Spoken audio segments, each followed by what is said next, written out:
कृष्णेश्वर नाथ जी के पवित्र पावन चरणों में, उनके पवित्र आनंदमय गोद में बैठकर ये पवित्र पावन कथा श्रवण करने का सौभाग्य आप और हमको प्राप्त हुआ है। बड़े भाग्यशाली हैं सभी शिव भक्त जो पितृपक्ष गला पकड़ रहा है और आवाज क्लियर नहीं आ रही है साहब।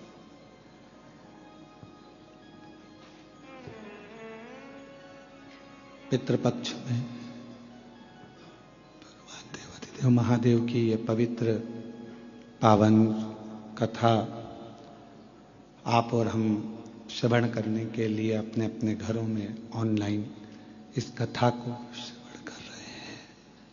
श्रवण कर रहे हैं और अपने जीवन को धन्य बना रहे हैं। शंभु शंभु शंभु। कथा के मुख्य यजमान वैसे तो स्वयं मेरे कृष्णेश्वर नाथ ही हैं, जो इस पवित्र कथा आयोजित करा रहे हैं। उन्हीं की कृपा से, उन्हीं की करुणा से, उन्हीं की उदारता से सुलभा सोपान दत्तात्रेय नारखेड़े जी इस कथा के मुख्य यजमान पद ग्रहण करे हैं। ज्योति श्री राजेंद्र आनंदराव जी पाटिल जी इस कथा के मुख्य यजमान पद ग्रहण करे हैं। श्री पल्लवी हितेश जी नारखेड़े जी जो इस कथा के मुख्य यजमान पद प्राप्त करे हैं।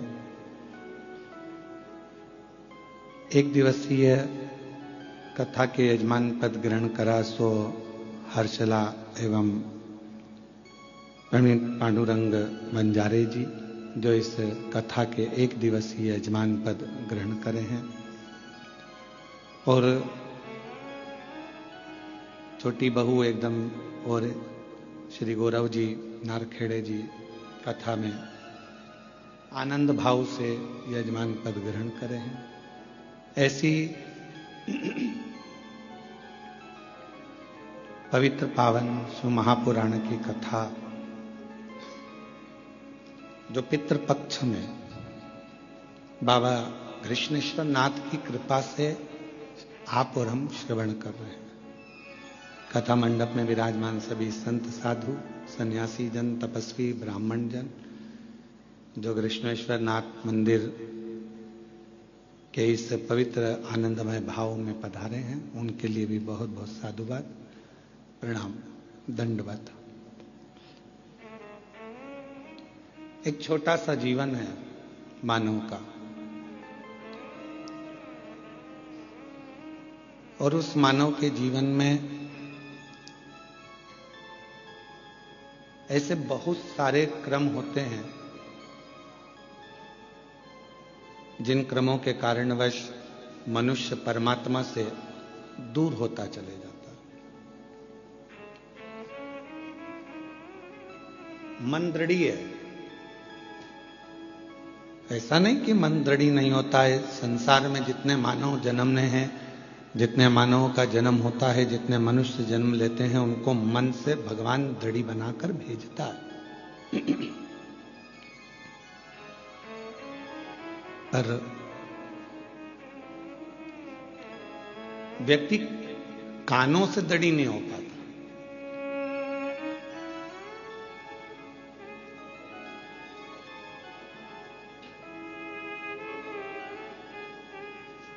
केवल एक मन का दृढ़ी बन गया, पर श्रवण शक्ति से दृढ़ी नहीं बना, तो वो मन जब परमात्मा में लगाता है तो उसकी श्रवण शक्ति कहीं ना कहीं इधर उधर भटकती है और वो परमात्मा से फिर दूर हो जाता।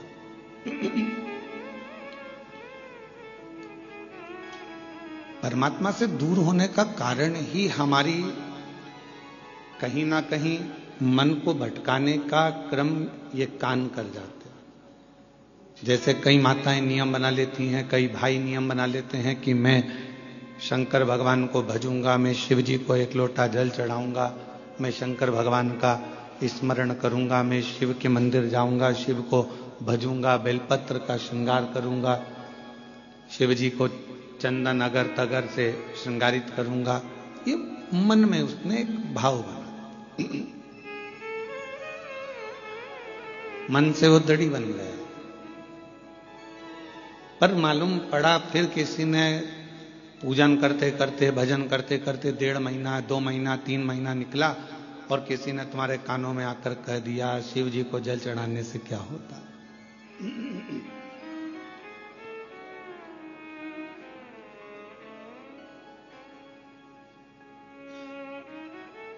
आप तो गलत संगत में पड़े हुए हो, गलत विचारों में पड़े हुए हो, गलत संगत में पड़े हुए हो, गलत भाव में पड़े हुए हो, तो शिव कैसे रीझेंगे।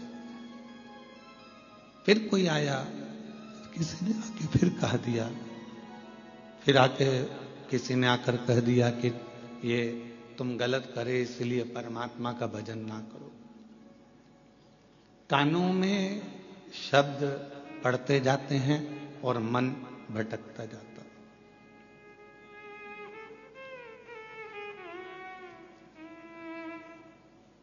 मन भटकता कब है? जब हम गलत लोगों की बातों में आ जाते हैं।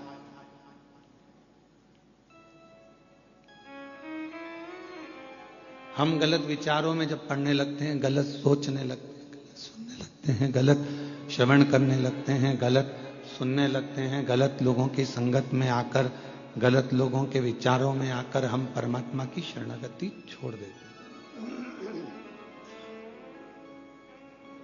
भगवान का भजन, भगवान की भक्ति हम छोड़ देते हैं। प्रभु मिलन में सुख है और प्रभु बिछड़न में दुख। जितना हम परमात्मा के करीब में जाते जाते हैं, उतना उतना हमारे जीवन में लोग कहते हैं हम भगवान का इतना भजन करते हैं, हम इतना स्मरण करते हैं, हम इतनी पूजन करते हैं, हम इतनी आराधना करते हैं, हम इतना मंत्र जाप करते हैं, नाम जाप करते हैं, उसके बाद भी हमारी जिंदगी में दुख क्यों आता है।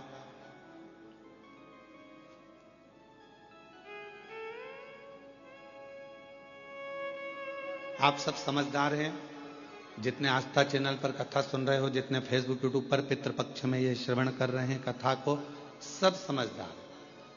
कपड़े को यदि साफ करना है तो उसमें सोडा डालना पड़ेगा, सर्फ डालना पड़ेगा, साबुन लगाना पड़ेगा और कपड़े को अच्छा जम के खंगालना पड़ेगा, निचोड़ना पड़ेगा। खंगालोगे, धोगे, पटकोगे, आड़ा टेढ़ा, साबुन, फिर गर्म पानी, फिर सोडा, फिर वापिस सरफ और साबुन बार बार लगाओगे, पटकोगे, पछाड़ोगे, तब जाकर वो कपड़ा थोड़ा उज्जवल हो पाएगा। तो आप ये ना सोचें कि भगवान, हम भजन करते हैं, हम कीर्तन करते हैं, हम मंत्र जाप करते हैं, हम माला जाप करते हैं, हम पूजन करते हैं और भगवान हमको ही दुख क्यों दे रहा है। भगवान चाहता है कि तुझे इतना पवित्र कर दूंगा धो धोकर कि फिर संसार सागर में तेरा जन्म नहीं होगा, तू मेरा हो जाएगा और मैं तेरा हो जाऊंगा, तू मेरा हो जाएगा और मैं तेरा हो जाऊंगा, तू भटकेगा नहीं फिर। और मैंने तेरे ही भरोसे बाबा, तेरे ही भरोसे हवा भी उड़ती जावांगी, बाबा डोर हत्तो कटी जावांगी, भोले मैं तेरी पद शंभु में तेरी। इन दोनों की आवाज एक लेवल पे रखिए, गाने वालों की। भोले मैं तेरी पतंग, शंभु में तेरी पतंग, हवा भी उड़ती जावांगी, बाबा डोर हत्तो छठी घटी जावांगी, भोले मैं तेरी। अर्थात परमात्मा यदि थोड़ा दुख दे, परमात्मा थोड़ी तकलीफ दे, परमात्मा थोड़ा कष्ट दे, परमात्मा अगर थोड़ी सी दुख दे रहा है, तकलीफ दे रहा है, कष्ट दे रहा है, तो आप भटको मत।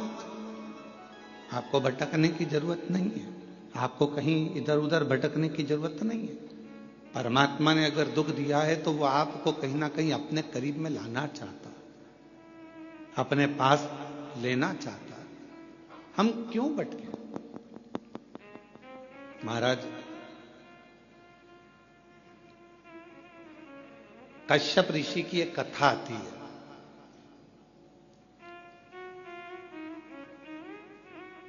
कि कश्यप बाबा, कश्यप ऋषि 12 ज्योतिर्लिंग का नित्य प्रति स्मरण करते थे।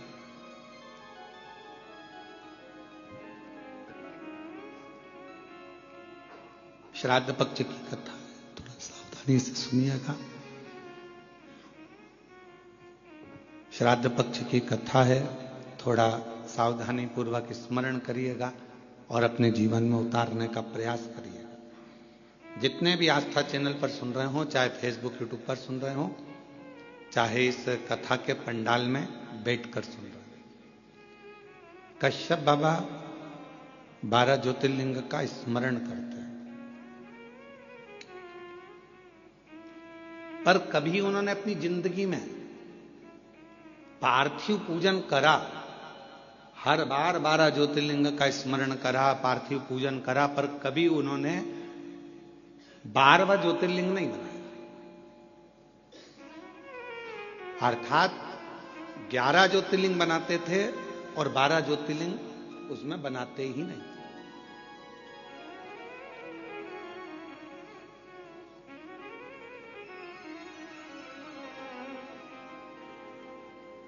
एक दिन देवर्षि नारद निकलकर जा रहे थे।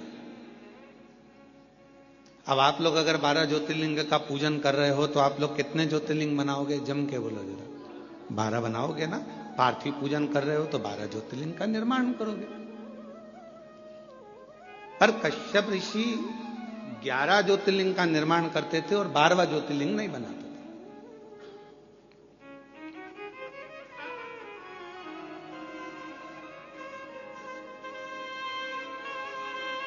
देवर्षि नारद का आगमन हुआ और देवर्षि नारद का आगमन हुआ और देवर्षि नारद ने आकर पूछा कि कश्यप बाबा एक बात बताओ, आप जो ये ज्योतिर्लिंग का निर्माण करते हो, ज्योतिर्लिंग बनाते हो, तो इसमें 11 ज्योतिर्लिंग बनाते हो, 12वां ज्योतिर्लिंग क्यों नहीं बनाते?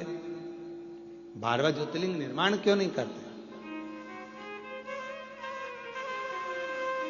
नारद जी पूछ पूछ कर थक गए, तो भी आखिरी तक कश्यप ऋषि ने यह नहीं बताया कि 12वां ज्योतिर्लिंग क्यों नहीं बनाते।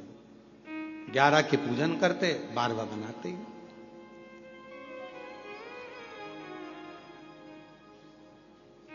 अब समय बीता,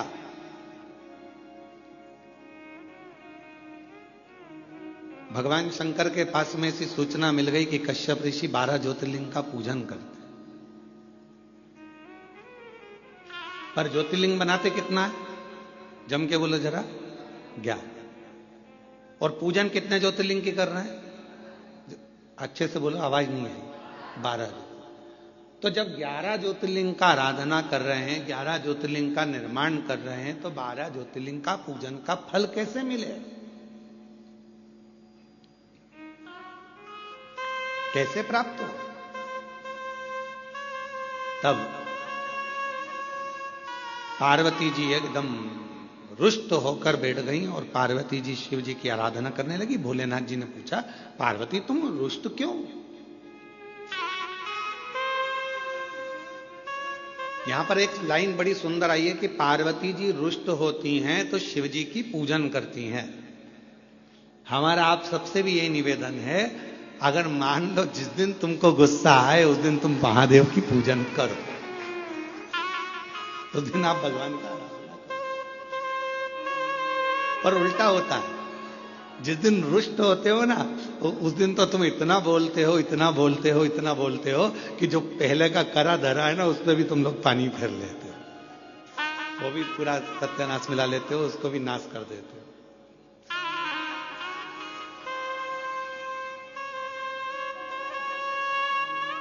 पार्वती जी अगर थोड़ी सी रुष्ट हुई हैं, और मां पार्वती जी अगर रुष्ट हुई हैं, तो वो शिव जी की आराधना कर रही हैं, शंकर जी की आराधना कर रही हैं।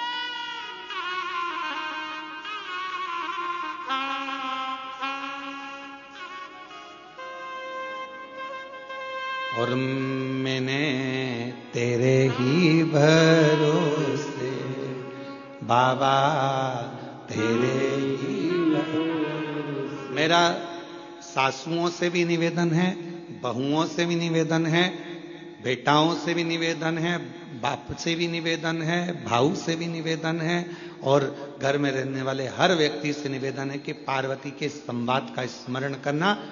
जब क्रोध आए कुछ नहीं करना, मुख चुप करना, एक लोटा जल उठाना और ले जाके देव अधिदेव महादेव पर चढ़ाना प्रारंभ करना।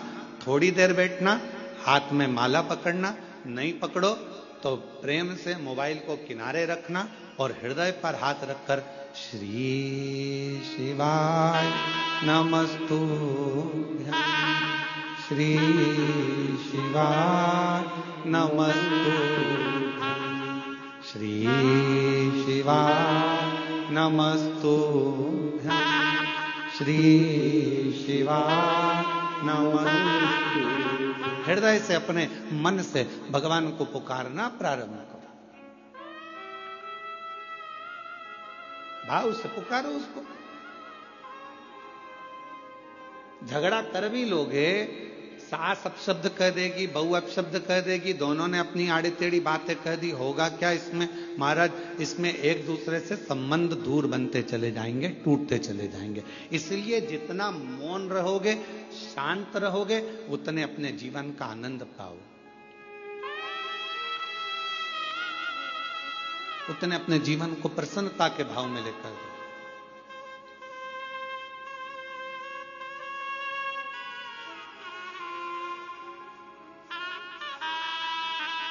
रहीमन धागा प्रेम का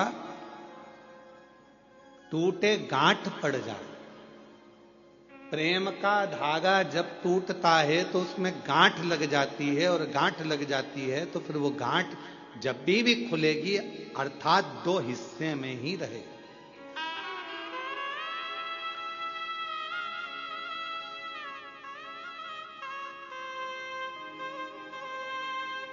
गन्ने का रस पिया है?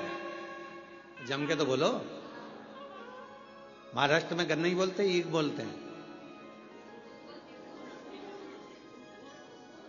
ऊस। अच्छा अच्छा, वो मूस नहीं बोला। मराठी में उसको ऊस कहते हैं, तो जो हमारे उधर गन्ना कहते हैं, शुगर कहते हैं, है?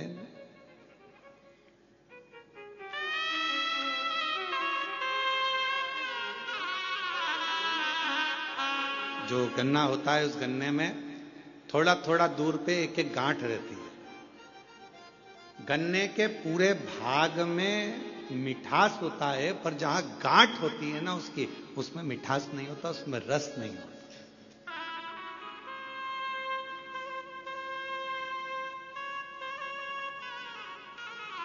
पर शिव महापुराण की कथा कहती है, गन्ने के ऊस के अंदर पूरे में रस है, पर जहां गांठ है वहां ना रस है ना उसमें मिठास। पर एक बात याद रखो, जब कोई गन्ने के रस में बहुत डूब जाता है ना, तो उसको गांठ में भी रस आना प्रारंभ हो जाता है, और उसमें भी उसको मिठास का नजर आना। और जितने आप बैठे और हम भी बैठे हैं, हमने भी बचपन में खूब गन्ना छिल छिल कर खाया, पर जो गठान का छिलका था उसको खाते थे, जब गन्ने के रस में इतने डूब जाते थे कि उस गांठ में भी रस आना चालू हो जाता है। और तुमने भी खाया होगा ये पक्का।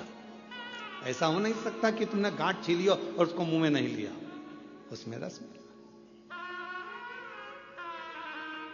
तो कहा यदि परिवार में एक दूसरे को मिलकर चलना है और उसमें अगर रस आ रहा है, तो फिर एक निवेदन है, कभी विवाद की, कभी द्वेष की अगर गांठ पड़ भी जाए तो उसको भुलाते हुए उस रस में डूबने का फिर प्रयास करना, और उस गठान को, उस गांठ को एक साइड पटकने का प्रयास करना, एक साइड।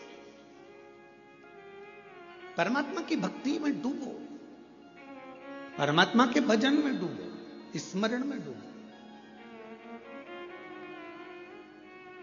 पार्वती जी रुष्ट हो गई, भगवान शंकर की पूजन करने बैठ गए।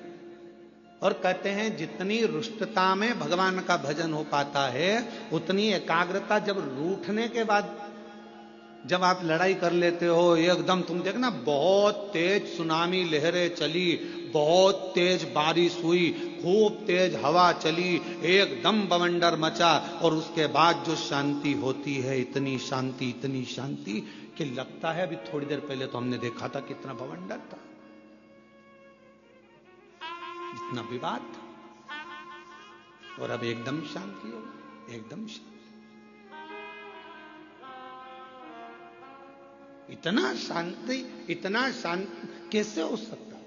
तो जब विवाद छिड़ जाए, बहुत क्लेश हो जाए, बहुत अशांति हो जाए घर में, मान लो किसी कारणवश अगर विवाद हो जाए, तो मेरा निवेदन है, टूटना नहीं, एक दूसरे से अलग मत जाना, बल्कि साथ रहना। तुम उसको समझना, वो तुम्हें समझेगा, और एक दूसरे से साझा बनाकर ये गन्ने के रस जैसा उसका आनंद लेते हुए आगे बढ़ते चले जाना, उसमें क्लेश ना हो। और मत बुरे कर्म कर बंदे, वरना पछताएगा, भगवान की आंखों से तू बच नहीं पाएगा, तू बच नहीं पाएगा। अरे ओ अज्ञानी मत कर नादानी, अरे ओ अज्ञानी मत कर नादानी, तेरे कर्म का फल भी तू ही पाएगा, जैसा किया तूने तेरे आगे आएगा। मत बुरे कर्म कर बंदे, वरना पछताएगा, भगवान की आंखों से तू बच नहीं पाएगा, तू बच नहीं पाएगा। आप कर्म करते चलो। आज का व्यक्ति कैसा है? तो कहा आज का व्यक्ति यह सोचता है कि मैं काम कम करूं और फल ज्यादा मिले।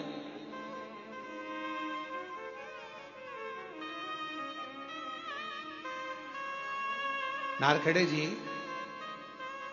आपने भी बड़ी मेहनत करी होगी, पाटिल जी आपने भी बड़ी मेहनत करी होगी, और जितने यहां पर मेरे भाई बैठे हैं, जितने भी भाऊ बैठे हुए हैं, मैं आपसे निवेदन करूं, आपने भी अपनी जिंदगी में बहुत मेहनत करी होगी।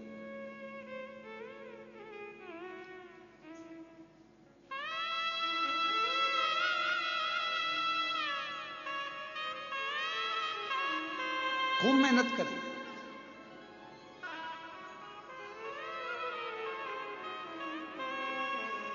पर जो मेहनत से मिला वो टिकता है, जो तुरंत आया वो तुरंत चले जाता है। पर हमारी सफलता हमारी मेहनत पर निर्भर करती है। जब हम बहुत परिश्रम करते हैं, मेहनत करते हैं, तो हमारे घर में जो आता है वो हमको थोड़ा समय टिकता है, रुकता है। जो अचानक आया अचानक चले गया वो फिर टिकेगा नहीं।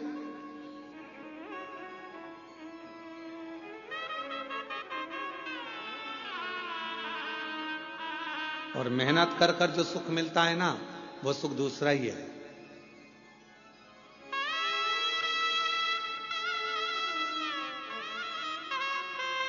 जब हम छोटे थे तो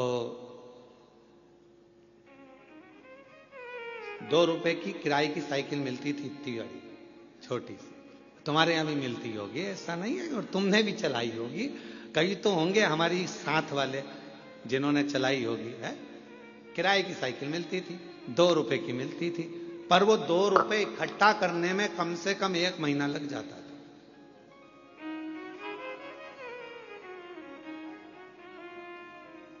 हितेश तेरे को तो मालूम ही नहीं होगा बेटा, मालूम है किधर? अच्छा ठीक है।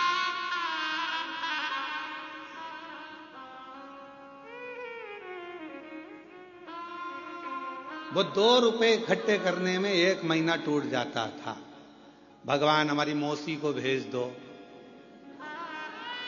भगवान हमारे मामा को भेज दो, भगवान हमारी बुआ को भेज दो। जब ये सब आती थी 5 पैसे, 10 पैसे, 15 पैसे, 25 पैसे जब देकर जाती थी, और वो 2 रुपया जिस दिन इकट्ठा होता था उस दिन सुबह से गायब होते थे।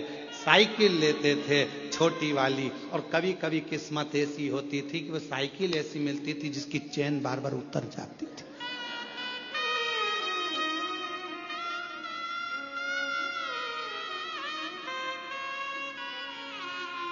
और साइकिल लेके अब बताओ, साइकिल वाले की साइकिल दम अपनी लग रही है, मेहनत अपनी हो रही है, घूम अपन रहे हैं और सब देख रहे हैं, और यहां भगा वहां भगा, हाँप रहे, पर वो टाइम देख रहे, 5 बजे देना है वापिस। 5 बजे ही निकल पहुंचते थे, बिल्कुल लगे लगाए समय पर, एकदम 5 बजने वाला है तब अपन पहुंच के वो साइकिल देकर आते थे।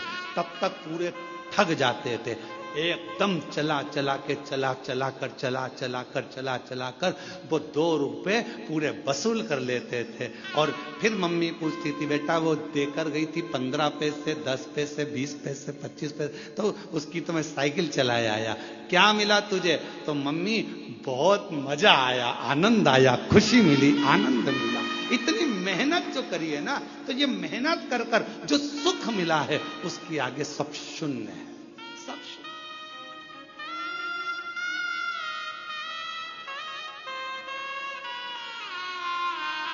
उसके आगे सब शून्य है।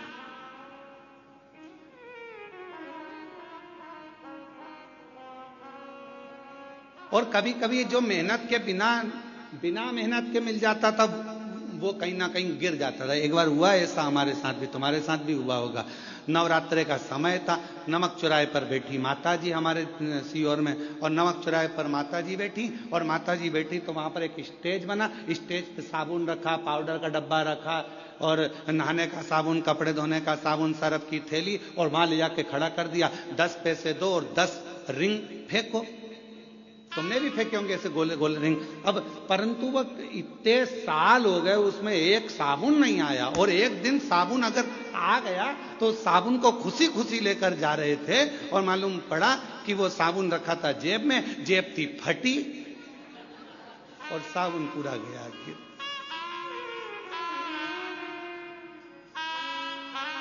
तो जो मेहनत से मिला वो टिका, और जो मेहनत से नहीं मिला वह हाथ से खिसक गया।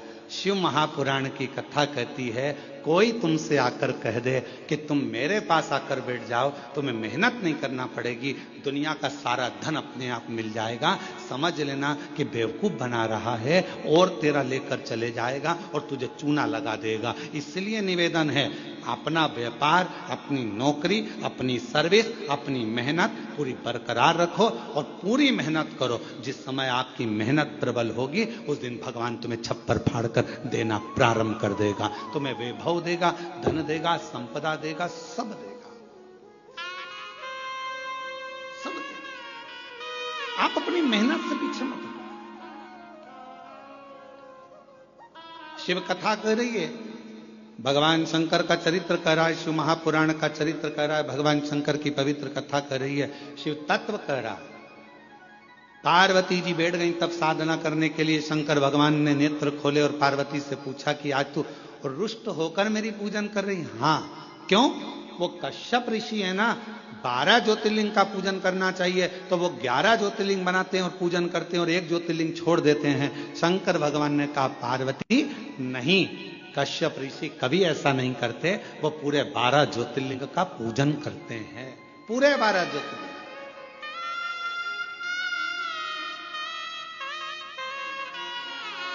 चलो जरा देख के आओ। पार्वती जी ने शिव जी को लिया साथ और चलो जरा देखो, मैं बताती हूं तुमको 11 ज्योतिर्लिंग बने। और कश्यप ऋषि का रोज का नियम था, ज्योतिर्लिंग बनाते और पूजन करते पार्थिव लिंग की। चलो अभी दिखाती हूं। और ले गए, जो सामने देखे तो 11 ज्योतिर्लिंग बने थे। शिव जी को पार्वती जी करेंगे, देखो 1 2 3 4 5 6 7 8 9 10 और 11। अब शंकर भगवान बोले अभी रुक, मैं गिन के बताता हूं, देख 1 2 3 4 5 6 7 8 9 10 11 12।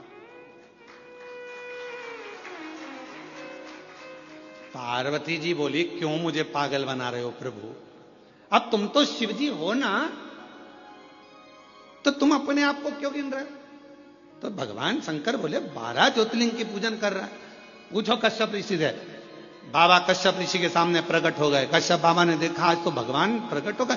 जब जब ये उलझन होती है ना, जब जब झगड़ा होता है, जब जब कोई विवाद उत्पन्न होता है, जब जब कोई क्वेश्चन आता है, जब जब कोई प्रश्न आता है, जब जब कोई बवाल मचता है, समझ लेना उसमें कोई ना कोई मंथन होकर कुछ निर्णय निकलने वाला।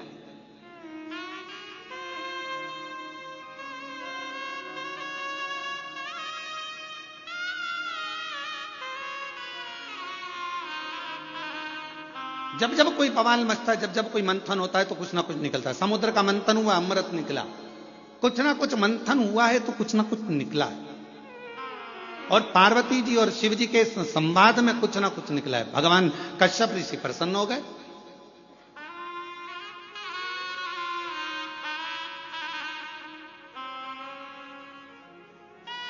और मंथन में कुछ ना कुछ निकलना जरूरी भी है। एक प्रसंग बड़ा सुंदर है महाराज जी।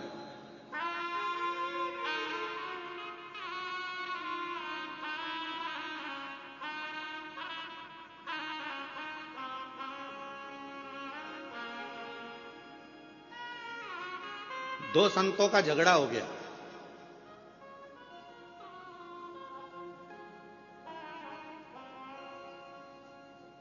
और आपस में दोनों झगड़ लिए। अब दोनों झगड़ लिए तो एक था राम जी का भक्त और एक था हनुमान जी का भक्त, और दोनों में छिड़ गया विवाद। हनुमान जी ने राम जी से कहा प्रभु दो संत लड़ रहे हैं आपस में, अब तुम क्या कहोगे? राम जी बोले कहना क्या है, अब इन दोनों को प्रमाणित करने के लिए अपन दोनों को जाना पड़ेगा। जब जब संत झगड़ते हैं, साधु झगड़ते हैं, सन्यासी झगड़ते हैं, तपस्वी झगड़ते हैं, आपस में जब कोई भगवत प्रेमी आपस में झगड़ते हैं तो उसका निर्णय करने के लिए स्वयं परमात्मा को बीच में आना पड़ता है और परमात्मा को निर्णय करना पड़ता है।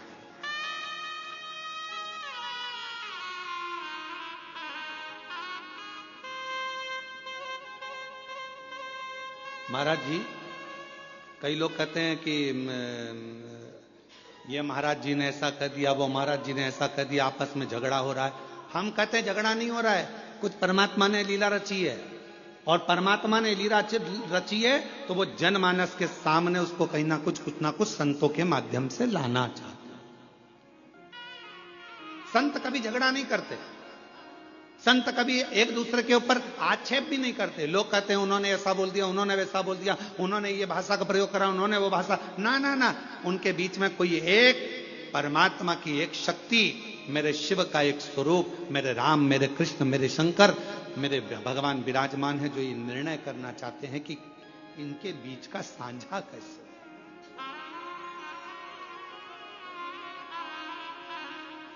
पार्वती जी बोली तुम गलत गिन रहे हो। शिव जी बोले तू गिन ले। फिर पार्वती जी ने गिनती लगाई, 1 2 3 4 5 6 7 8 9 10 11। शंकर भगवान से पार्वती जी बोली ये तो 11 है। शिव जी बोले देख मैं वापस गिनता हूं, 1 2 3 4 5 6 7 8 9 10 11 12। फिर पार्वती जी बोली तुमने फिर अपने आप को गिन लिया। शंकर भगवान बोले कश्यप ऋषि से पूछ ले कि कश्यप बाबा तुम ये 11 शिवलिंग बनाते हो कि 12 शिवलिंग बनाते हो? कश्यप बाबा से पूछा पार्वती जी ने कि कश्यप ऋषि, तुम इतने बड़े ऋषि होकर तुम्हें 12 ज्योतिर्लिंग का निर्माण करना चाहिए, 12 पार्थिव लिंग बनाना चाहिए, उनकी आराधना करना चाहिए, और तुम 11 पार्थिव की पूजन कर रहे हो, 11 लिंग की पूजन कर रहे हो, और 11 लिंग की पूजन करते हो? ये कोई अच्छी बात है? करना है तो 12 की करो। इतने में कश्यप ऋषि ने कहा, मां मैं 12 ज्योतिर्लिंग की पूजन करता हूं, आप ना मानो तो देख लो कहां है 12 ज्योतिर्लिंग।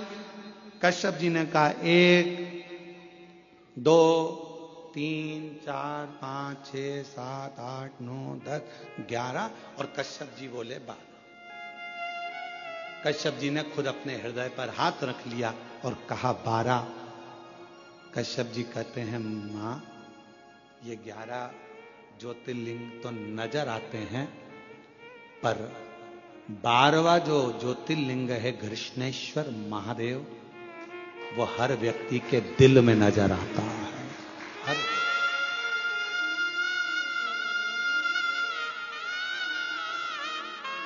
हर व्यक्ति के हृदय में।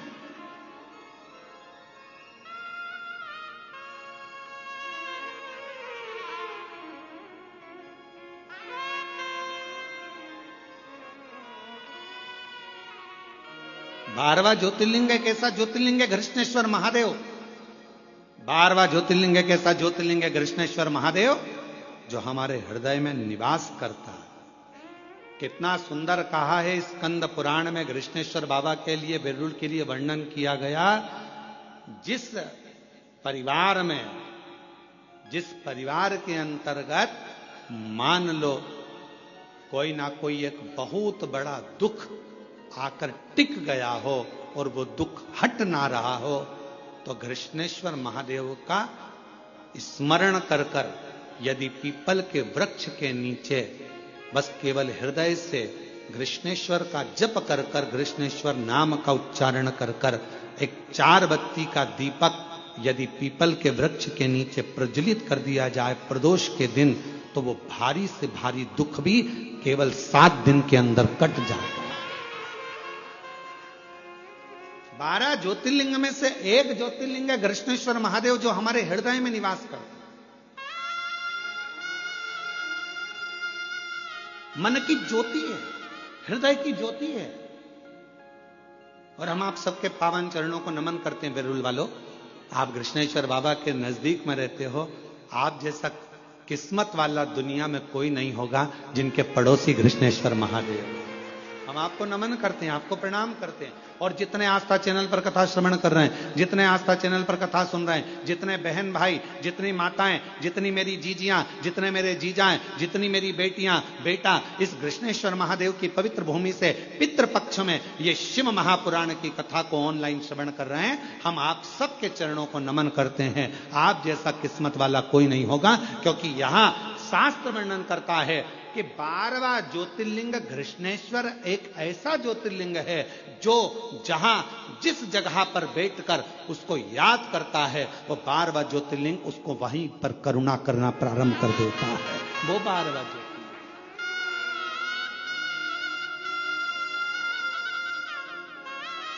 वो 12वां ज्योतिर्लिंग घृष्णेश्वर महादेव।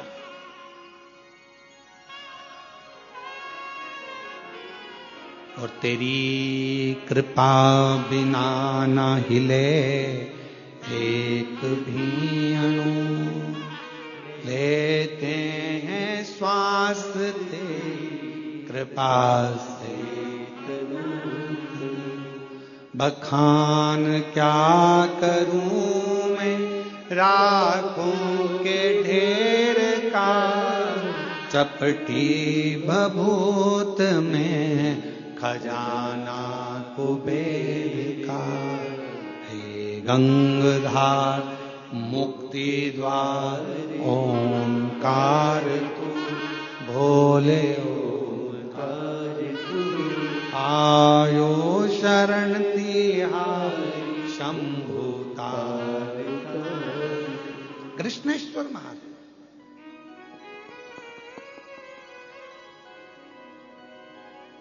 शिव जी का दर्शन हो गया। विवाद किसका छिड़ा था? पार्वती और शंकर भगवान का। और दर्शन किसको हो गया? कश्यप ऋषि। आपको पहले कथा में कहा है, जब कथा हैदराबाद में चल रही थी तो उसमें कहा था कि थोड़ी बहुत पूजन की थाली में कमी रह जाए ना तो प्रसन्न होना। तुम यहां पूजन कर रहे हो और तुम माचिस ढूंढ रहे हो, तुम कपूर ढूंढ रहे हो, तुम कुंकू रोली ढूंढ रहे हो, तुम चंदन ढूंढ रहे हो, तुम्हें लग रहा है कि तुम ढूंढ रहे हो, पर तुमने याद करा, अरे राम मेरी पूजा की थाली में कपूर तो घर पे रह गया। अब तुमने कह दिया कपूर घर पे रह गया और तुम यहां ढूंढ रहे हो, तो तुम नहीं ढूंढ रहे हो, अब तुमने मन से वो कपूर को प्रकट कर दिया। शिवजी तुम्हारे घर जाकर वो कपूर वहां से ले लेंगे, तुमने स्थान बता दिया कि वहां रखा। झगड़ा यहां हुआ है शिव और पार्वती का, और दर्शन किसको हो गया? जम के बोलो जरा, कश्यप ऋषि। झगड़ा इन दोनों का हो रहा है, दर्शन कश्यप ऋषि कर रहा है, दर्शन कश्यप बाबा को हो रहा है। ये इनकी आनंदता, ये इनका प्रेम है, ये इनकी वात्सल्यता।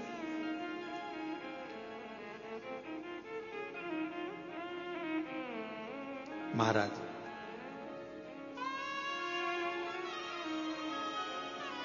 कृष्णेश्वर बाबा का एक सुंदर भाव व्यक्त किया है महाराज स्कंद पुराण के अंतर्गत। भाव से अपन उसको पढ़ें, स्मरण करें। शिव महापुराण में कृष्णेश्वर बाबा की जो कथा का वर्णन किया उसका भी स्मरण करें। किसी भी स्थान पर कभी भी कहीं पर भी यदि शरीर में हाथ में कंपन हो रहा है, पांव चलते नहीं बन रहा है, शरीर हाफ ज्यादा भरा रही है, खूब ज्यादा शरीर चल नहीं पाता, थोड़ी थोड़ी देर में हापड़ी भरा जाती है, हाँप भरा जाती है, या पीछे से रीढ़ की हड्डी दुखना प्रारंभ हो जाती है, तो उसके लिए सरसों के फूल 108। काय के फूल? सरसों के। सरसों जानते हो सब लोग? सरसों के फूल 108 भगवान शंकर के मंदिर में कृष्णेश्वर महादेव का नाम लेकर 108 सरसों के फूल एक एक कर कर कृष्णेश्वर बाबा को समर्पित कर दो।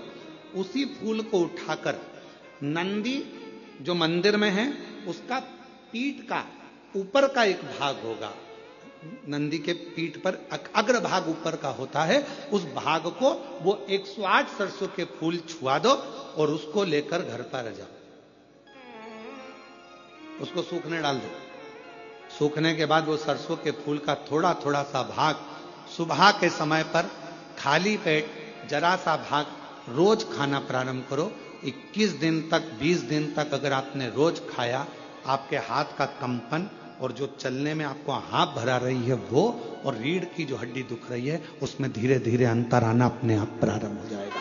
कृष्णेश्वर महादेव का स्मरण, कृष्णेश्वर बात फिर कहेंगे कश्यप बाबा 11 ज्योतिर्लिंग का निर्माण करते हैं, 12वां ज्योतिर्लिंग नहीं बनाते हैं। क्यों? क्योंकि 12वां ज्योतिर्लिंग कश्यप बाबा कहते हैं ये मेरा दिल, ये मेरा हृदय, ये मेरा चित्त, ये मेरा मन, ये मेरे हृदय की जो एक बिंदु है, यही मेरा 12वां ज्योतिर्लिंग है। शिवजी प्रसन्न हो गए।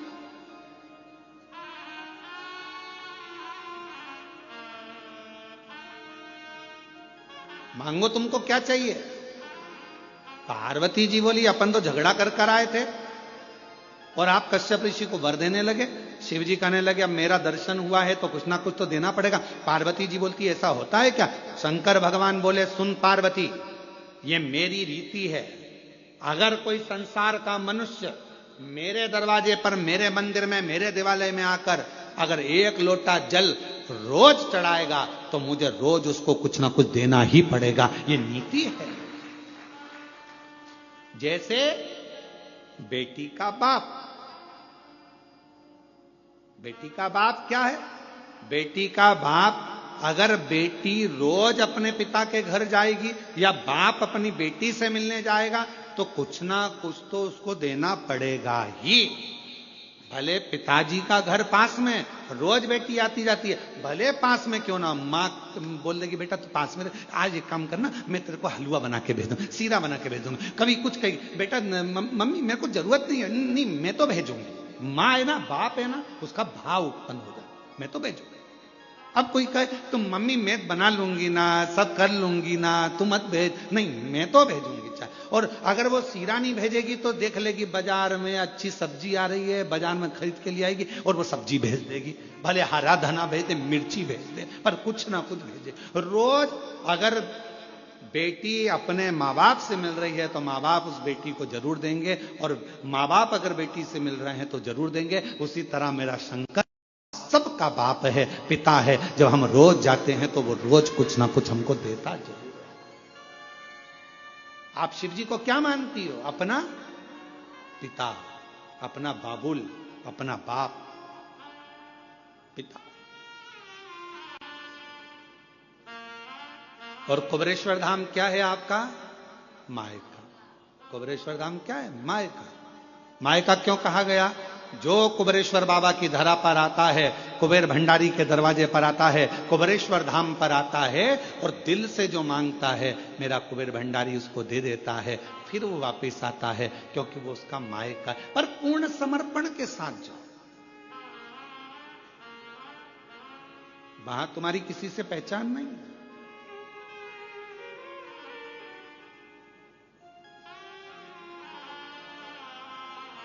हम तो बाबा के भरोसे चलते, हम तो बाबा के भरोसे चलते। ये दुनिया वाले जलते हैं, ये दुनिया वाले जलते हैं।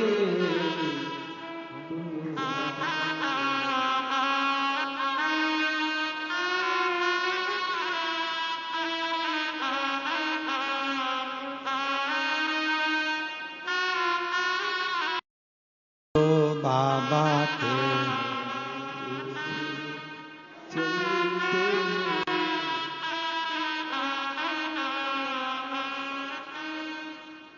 फटका बंद है।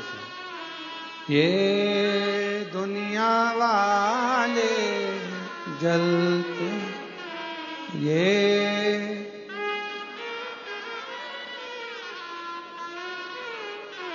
हम तो बाबा के चलते हैं, हम तो बाबा के चलते हैं। डमरू वाले के भरोसे चलते हैं, डमरू वाले के भरोसे चलते हैं। हम तो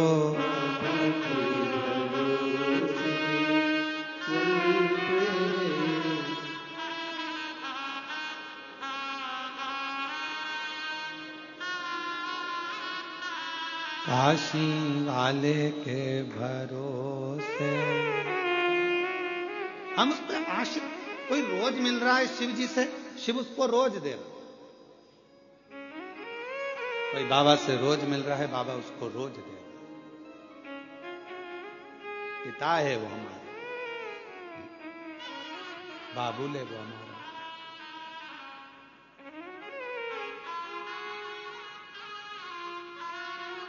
भोले ने हमको चलना सिखाया, बाबा ने हमको चलना सिखाया। सब भक्तों से मिलना सिखाया, सब भक्तों से मिलना सिखाया।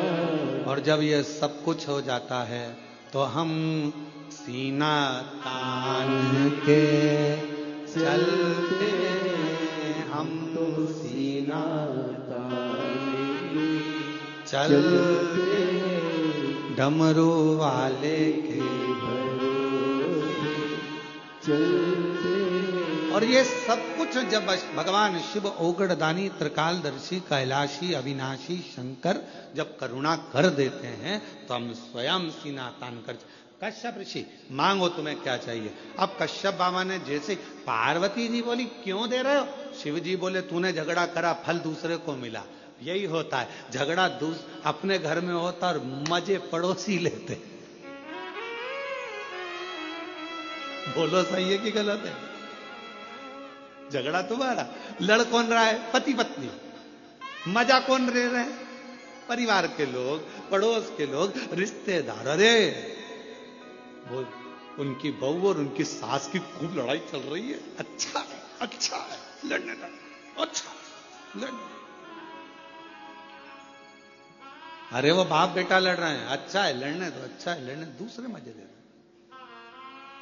अब लड़ाई किसकी हुई? शंकर पार्वती जी का विवाद चला और मजे किसके हो गए? कश्यप ऋषि जी के। और कश्यप ऋषि के मजे क्या हुआ? कश्यप बाबा से भगवान शिव कह रहे मांग ले। अब कश्यप ऋषि ने मन में सोचा कभी दर्शन नहीं होते, आज हो ही गए तो डट के मांगी। हे प्रभु कृपा करिए, मेरे घर में आप पुत्र बनकर जन्म ले लो। पार्वती जी बोली बताओ, इससे तो अपनी कोई रिश्तेदारी भी नहीं थी, अब तुम इनके घर में जन्म ले लोगे तो मेरा ससुरा हो जाएगा। शिव जी बोले मैंने पहले कहा था झगड़ा मत कर, करेगी तो फायदा दूसरे को होगा, लाभ दूसरे को।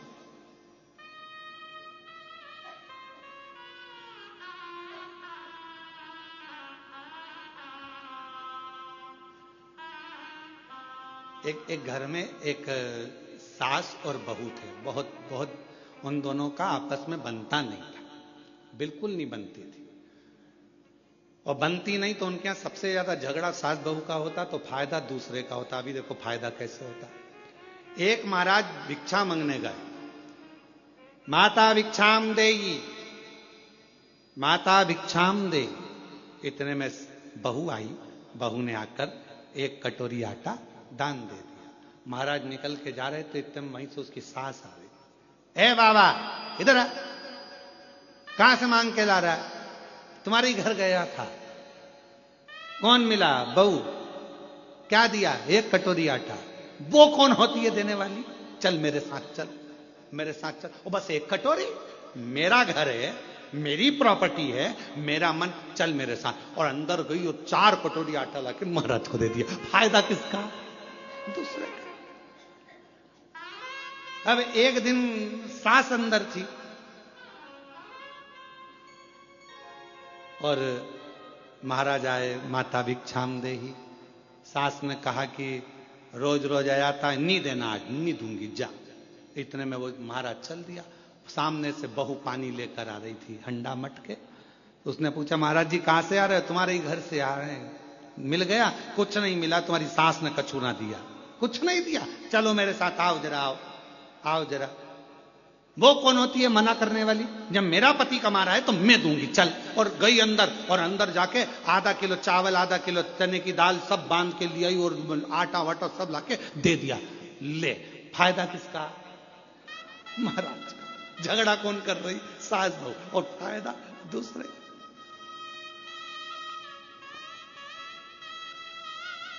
हमारा निवेदन एक बहुत आप लोगों से है, आपस में पास में अगर व्यापार चल रहा है, पास में दुकान चल रही है, भाई की दुकान चल रही है, परिवार वाले की दुकान चल रही है, निवेदन है झगड़ा मत करना व्यापार में, झगड़ा मत करना परिवार में। क्यों? तुम्हारे झगड़े के चक्कर में तुम्हारे ग्राहक कटकर दूसरी जगह चले जाएंगे और दूसरी जगह पहुंच जाएंगे। ना तेरे हाथ में खीर लगेगी, ना इसके हाथ में खीर लगेगी। कम से कम आज इसके यहां से ले रहा है तो कल तेरे दरवाजे पर जरूर आएगा, ये विश्वास रखना। एक दूसरे में विवाद स्पर्धा नहीं करना है, विवाद नहीं करना।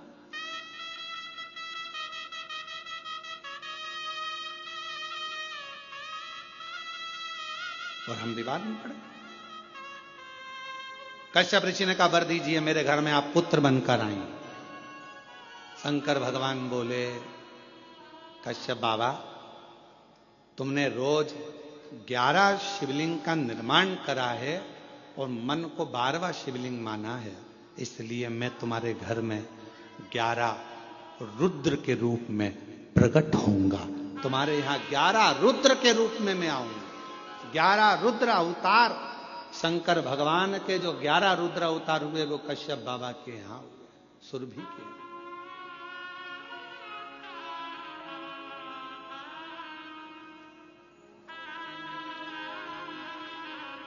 मैं तुम्हारे अब प्रकट हूं।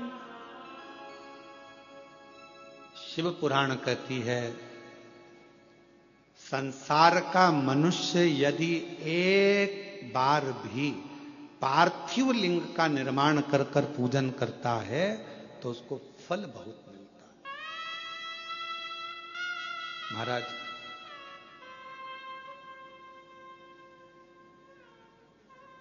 फल जरूर मिलता है।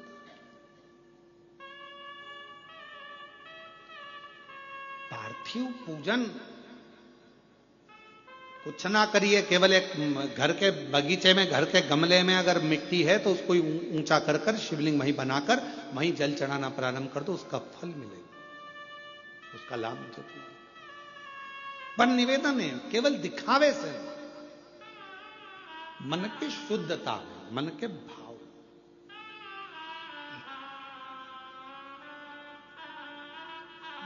आज का जो मनुष्य है, आज का जो मानव है, भगवान को भाव से रिझा नहीं पाता, हृदय से रिझा नहीं पाता।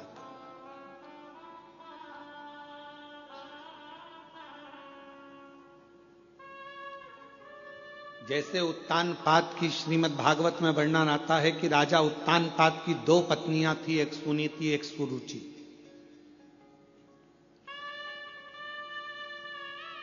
एक नीति का पथ दर्शाती है और दूसरी रुचि का पथ दर्शाती है।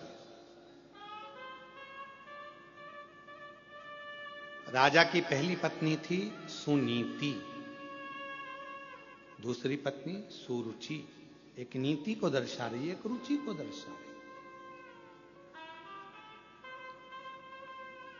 उसी तरह हमारे 2 मन हैं, हमारी 2 आकांक्षाएं, हमारी 2 इच्छाएं, हमारे 2 विचार हैं। एक मन कहता है भगवान के भजन में जाओ, दूसरा मन कहता है कि अभी थोड़ी देर से चाय पीने के बाद जाओ।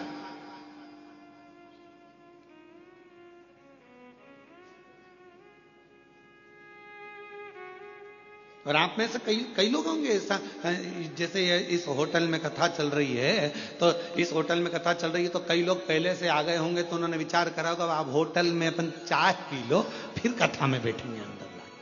पहले एक बार की चाय पी हुआ के फिर अपन कथा में चले।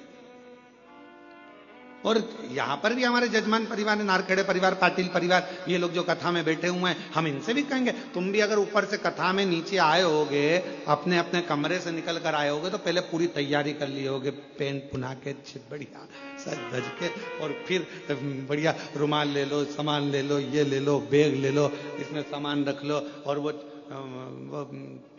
छोटी सी वो बच्ची, वो हितेश की, पल्लवी की, वो नाटक करेगी तो उसका भी खाने पीने का सामान झोले में डाल सब ले लुआ के और अपना सामान लेकर तुम यहां चले और बैठ गए कथा में। अब क्यों? क्योंकि तुम्हें मालूम है ये कुछ मांगेगी तो मैं निकाल के देती जाऊंगी, फिर कुछ मांगेगी तो फिर निकाल के देती जाऊंगी, फिर कुछ मांगेगी तो निकाल के देती, और ज्यादा ही कुछ मांगेगी तो दप दपड़ी दो।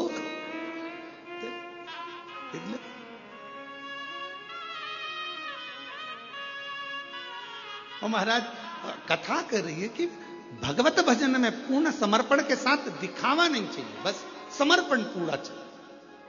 शंभो शरणे पड़ी मांगू घड़ी रे, दुख काटू दया, सब बोलो दर्शन। अभी कथा चालू हुई, उसके पहले चंद्र ग्रहण पड़ा। बोलो पड़ा कि नहीं पड़ा? अरे जम के तो बोलो पड़ा ना। ग्रहण कब पड़ा? 2 ग्रहों के बीच में कोई तीसरा फंस गया तो ग्रहण पड़ा। तो केवल ऊपर ग्रहण नहीं पड़ता, नीचे भी पड़ता है।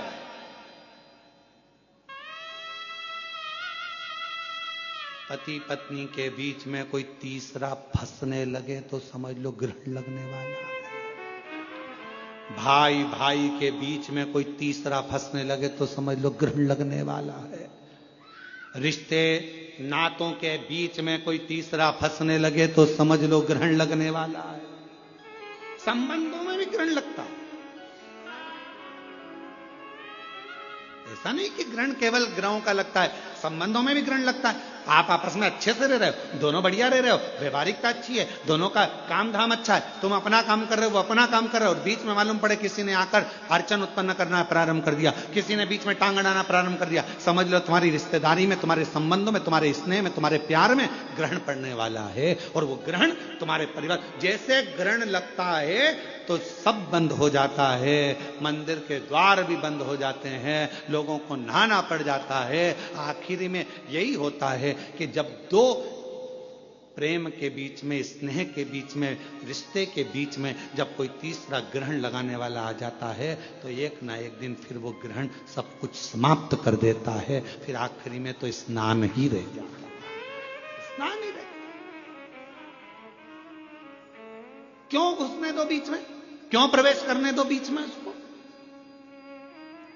कोई आए सिखाने के लिए, नहीं भैया मेरी सास अच्छी है, हम बहू हैं, बहू अच्छी, मेरा परिवार अच्छा, मेरे बेटे अच्छे, मेरी बहू अच्छी, मेरा बेटा अच्छा, मेरे रिश्तेदार अच्छे, मेरे नातेदार अच्छे, सब अच्छे, बुरा कोई नहीं है संसार में। बुरा थोड़ी सी देर का समय होता है, जो ये निकल जाता है, फिर वापस घड़ी अच्छी आ जाती है। समय का इंतजार थोड़ा करो और समझ से जियो। समय और समझ, परमात्मा ये दोनों चीज देता है। समय पर अगर समझ आ गई तो तुम्हारी जिंदगी बन गई, और अगर समझ आई और समय निकल गया तो वो जिंदगी बेकार हो गई। समय पर समझ आना चाहिए तो जीवन ठीक है।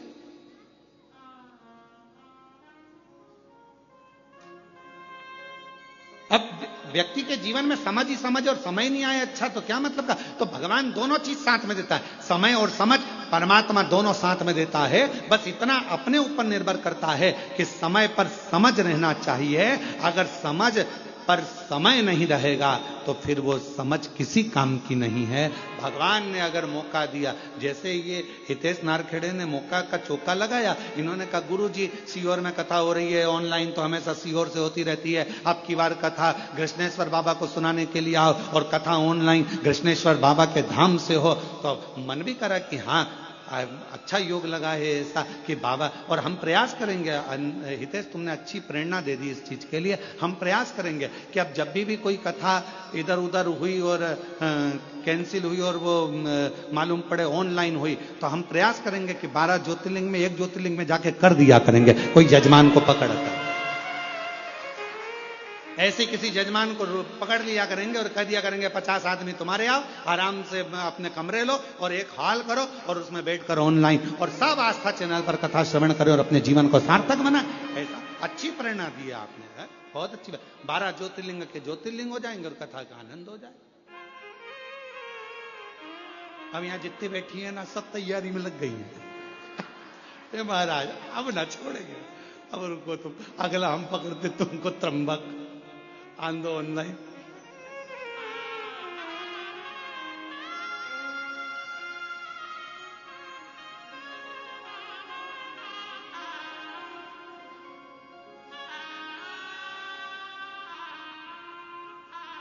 महाराज तेरा रूप है अजब निराला, तेरा रूप है अजब निराला, कहलाते डमरू वाला। तेरा रूप है अजब निराला, कहलाते डमरू वाला। तेरा रूप है अजब निराला, कहलाते डमरू वाला। कानों में बिछुअन माला, तेरा रूप है अजब निराला। कानों में बिछुअन माला,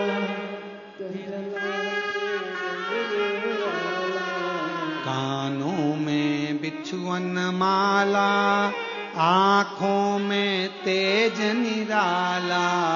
कानों में बिछुअन माला, आँखों में तेज निराला। माथे पे हे चंदा तुमसे ही पावन गंगा, तन पर है भस्म रमाए। ओ नंदी के असवार, काशी के तुम अवतार, तुम कितने कितने सुंदर हो ओ भोले कितने सुंदर हो। तुम कितने सुंदर हो भोले कितने सुंदर हो। तेरा रूप है अजब निराला कहलाए डमरू वाला।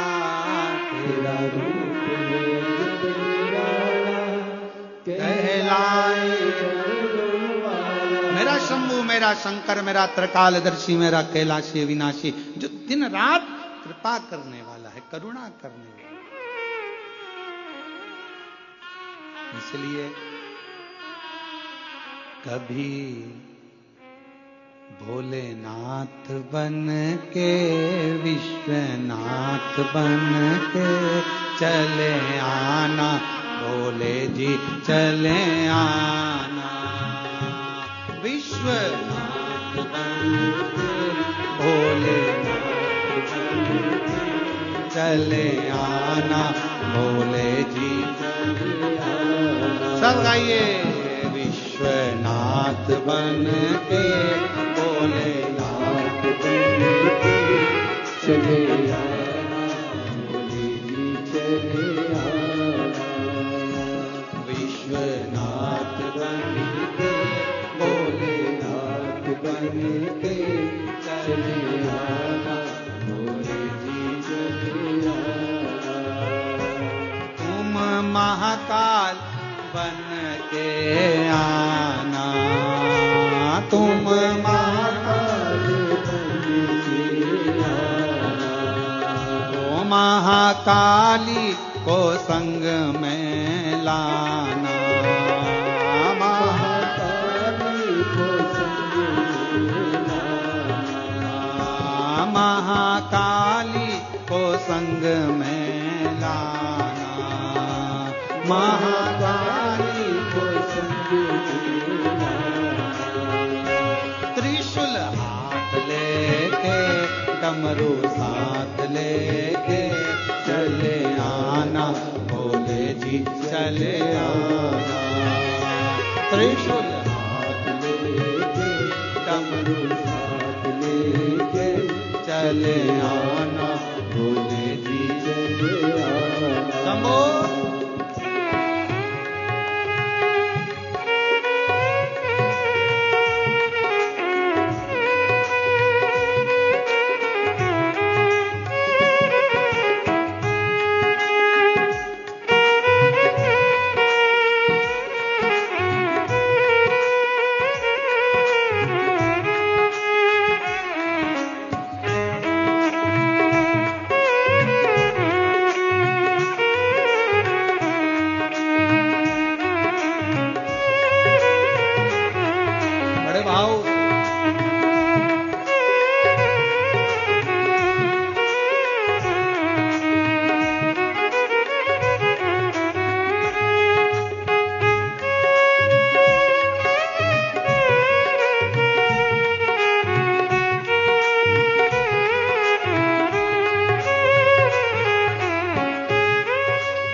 रूप में आना, माँ कमला को संग में लाना, ओ माँ कमला को संग में लाना। त्रिशूल हाथ लेके डमरू साथ लेके चले आना, भोले जी चले आना। त्रिशूल हाथ लेके डमरू साथ लेके चले आना, भोले जी चले आना। विश्वनाथ बन के महाकाल बन के चले आना, भोले जी चले आना। महाकाल बन के विश्वनाथ बन के चले आना, भोले जी चले आना। जय हो।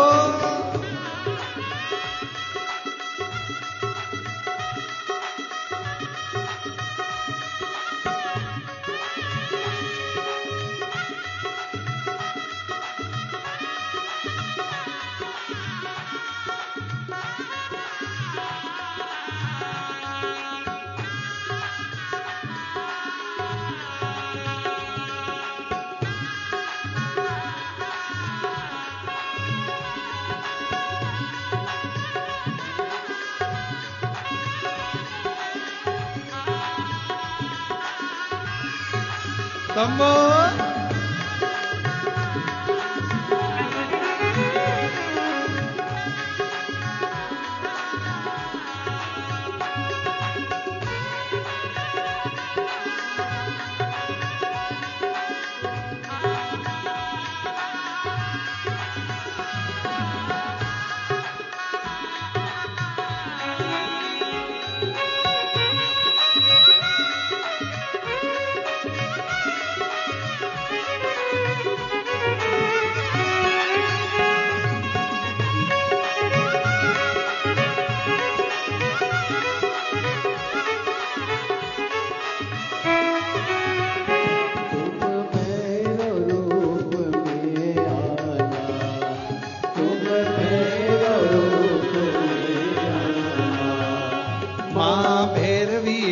संग में लाना, माँ भैरवी को संग में लाना। ओ तुम भैरव रूप में आना, तुम भैरव रूप में आना। ओ माँ भैरवी को संग में लाना, माँ भैरवी को संग में लाना। त्रिशूल हाथ लेके डमरू साथ लेके चले आना, भोले जी चले आना। त्रिशूल हाथ लेके डमरू साथ लेके चले आना, भोले जी चले आना। नाथ बन के महाकाल बन के चले आना, भोले जी चले आना। विश्वनाथ बन के महाकाल बन के चले आना, भोले जी चले आना। विश्वनाथ बन के महाकाल बन के चले आना, भोले जी चले आना।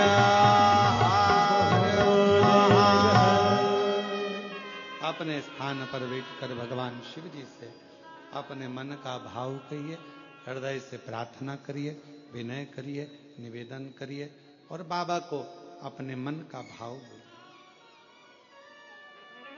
हृदय से प्रार्थना करिए।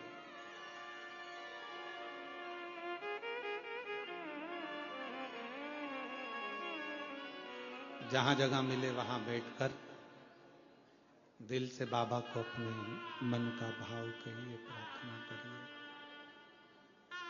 विनय करिए, विनती करिए, निवेदन करिए। साथ में सभी लोग बोले,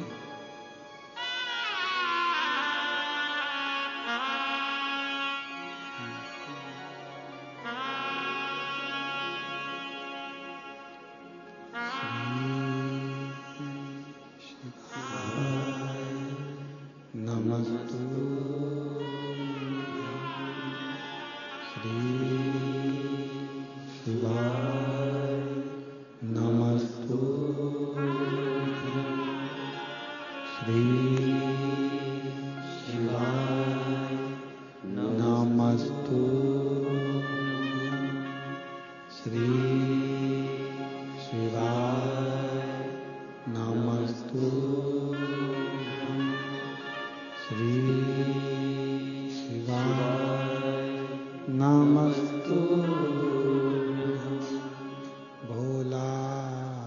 दुख काटो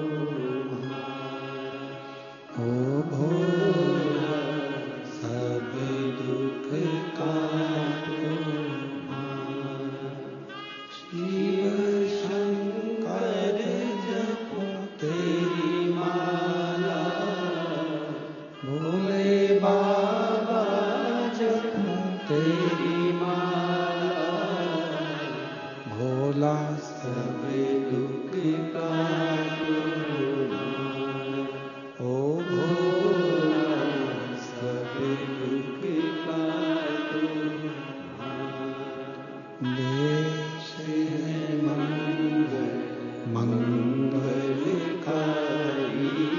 देश है मंगल मंगलकारी शमशाने वासी हमारा शमशाने वासी हमारा ओ भोला सब दुख काटो ओ भोला सब दुख काटो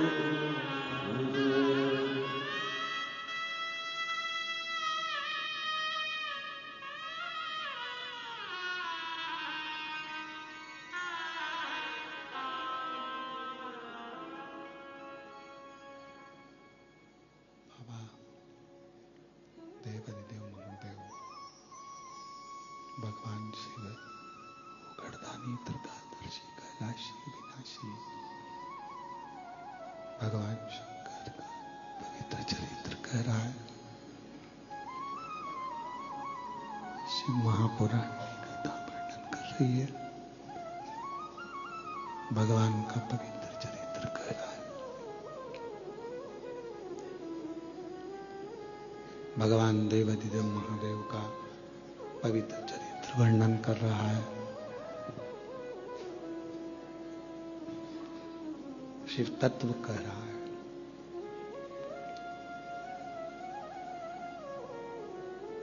कश्यप बाबा को वर दे दिया कश्यप गला पकड़ रहा है बहुत जम के कश्यप ऋषि को वर दे दिया 11 रुद्र के रूप में भगवान देवादिदेव महादेव भगवान शंकर प्रकट होंगे घर के अंदर 11 रुद्र के रूप में भगवान शिव प्रकट हो जाएंगे ये वर स्वयं भगवान शंकर ने कश्यप ऋषि को दिया है कश्यप बाबा को दिया है कथा कहती है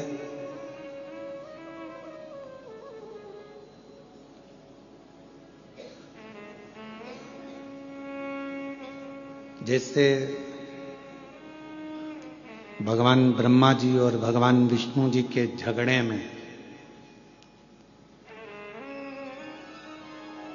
श्रेष्ठ कौन के झगड़े में भगवान शंकर का प्रथम शिवलिंग पृथ्वी पर प्रकट हो गया था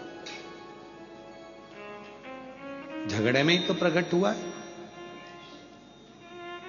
ब्रह्मा जी कहते हैं कि यह पूरा सृष्टि का पालन करता रचना करता संहार करता सब में और भगवान विष्णु उनको समझा रहे हैं कि आप इस व्यर्थ प्रपंच में मत पड़ो ये तो सब शिव की माया है क्यों प्रपंच में पढ़ना क्यों विचार करना ये सब शंकर का है आप और हम भी इन्हीं प्रपंचों में फंसे होंगे कोई ने कह दिया जल चढ़ाओ कोई ने कह दिया जल मत चढ़ाओ कोई ने कह दिया बेलपत्र कचड़ी हुई खाओ कोई ने कह दिया मत खाओ कोई ने कह दिया प्याज मत खाओ लहसुन मत खाओ कोई ने कहा प्याज खाओ लहसुन खाओ कोई ने कह दिया ये मत खाओ कोई ने कह दिया वो मत करो कोई ने कह दिया ऐसा मत करो कोई ने कह दिया वैसा मत करो हम उलझे हुए सुलझ नहीं पाए। सुलझोगे कब? जब स्वयं के दिल की मानोगे। जब तक दूसरे की मानोगे, दूसरे की सुनोगे, दूसरे की कहना मानोगे, तब तक हमारा घर फूटता चले जाएगा, टूटता चले जाएगा। और जिस दिन हमने अपनी खुद की सुनना प्रारंभ कर दी, उस दिन तुम्हारे घर को कोई नहीं तोड़ सकता। तुम्हारे घर की एकजुटता बढ़ती चली जाएगी। हम दूसरे की सुन रहे, हम स्वयं भीतर की नहीं सुन पाए।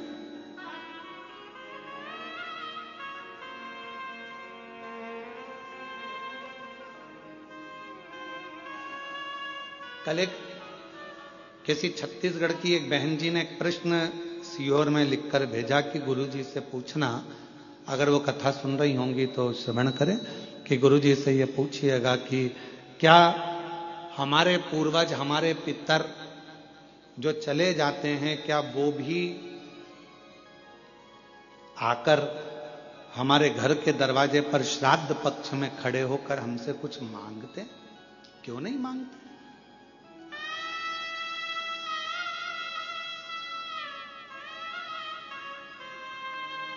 बस रूप बदला हुआ, स्वरूप बदला हुआ।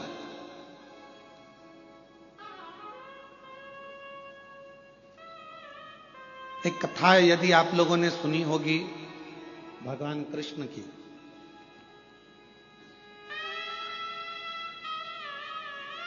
एक बार श्री गरुण जी महाराज भगवान कृष्ण से एक प्रश्न करें, और गरुण जी महाराज ने भगवान नारायण से, भगवान कृष्ण से प्रश्न किया, क्या पितरों की तृप्ति का कोई कार्य हो सकता है?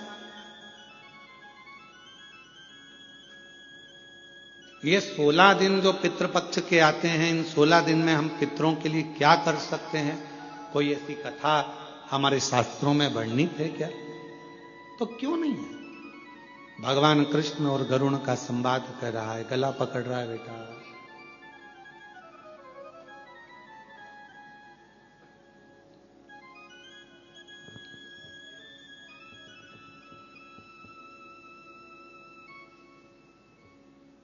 भगवान कृष्ण और गरुण का संवाद कहता है, भगवान कृष्ण और गरुण का संवाद वर्णन कर रहा है, कह रहा है, क्या ऐसा कोई चरित्र हमारे जीवन में होता है? भगवान मालिक इनका श्री शिवाय नमस्तुभ्यम।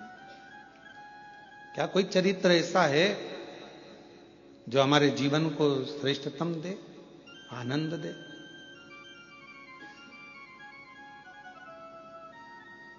एक चरित्र है, कहा गरुण जी एक रुचि नाम के राजा हुए,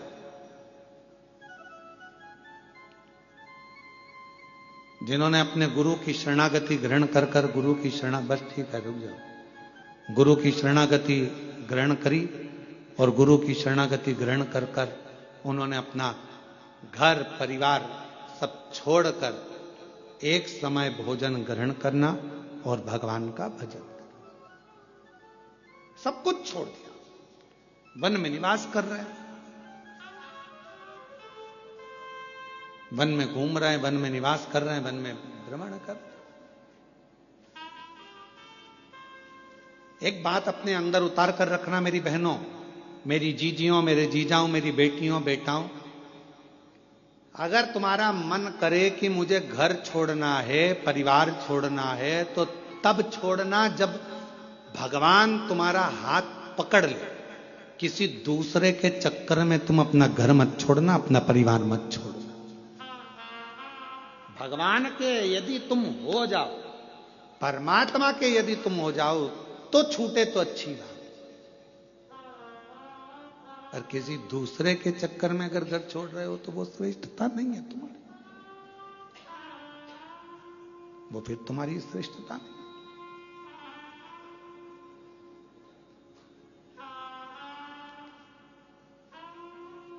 कथा कह रही है, भगवान का चरित्र कह रहा है। एक रुचि नाम के राजा हुए। भगवान कृष्ण गरुण जी से कहते हैं कि वो रुचि नाम के राजा भ्रमण करते, वन में रहते, एक समय भोजन करते, भगवत भजन में डूबे रहते, स्मरण में डूबे रहते, मंत्र जाप में डूबे रहते। पर एक दिन वो एक वृक्ष के नीचे विश्राम कर रहे थे और उनके पूर्वज, उनके पितर उनके पास आकर खड़े हो गए और बोलने लगे कि तुम्हारा वंश नहीं बढ़ेगा तो हमारा तर्पण कैसे?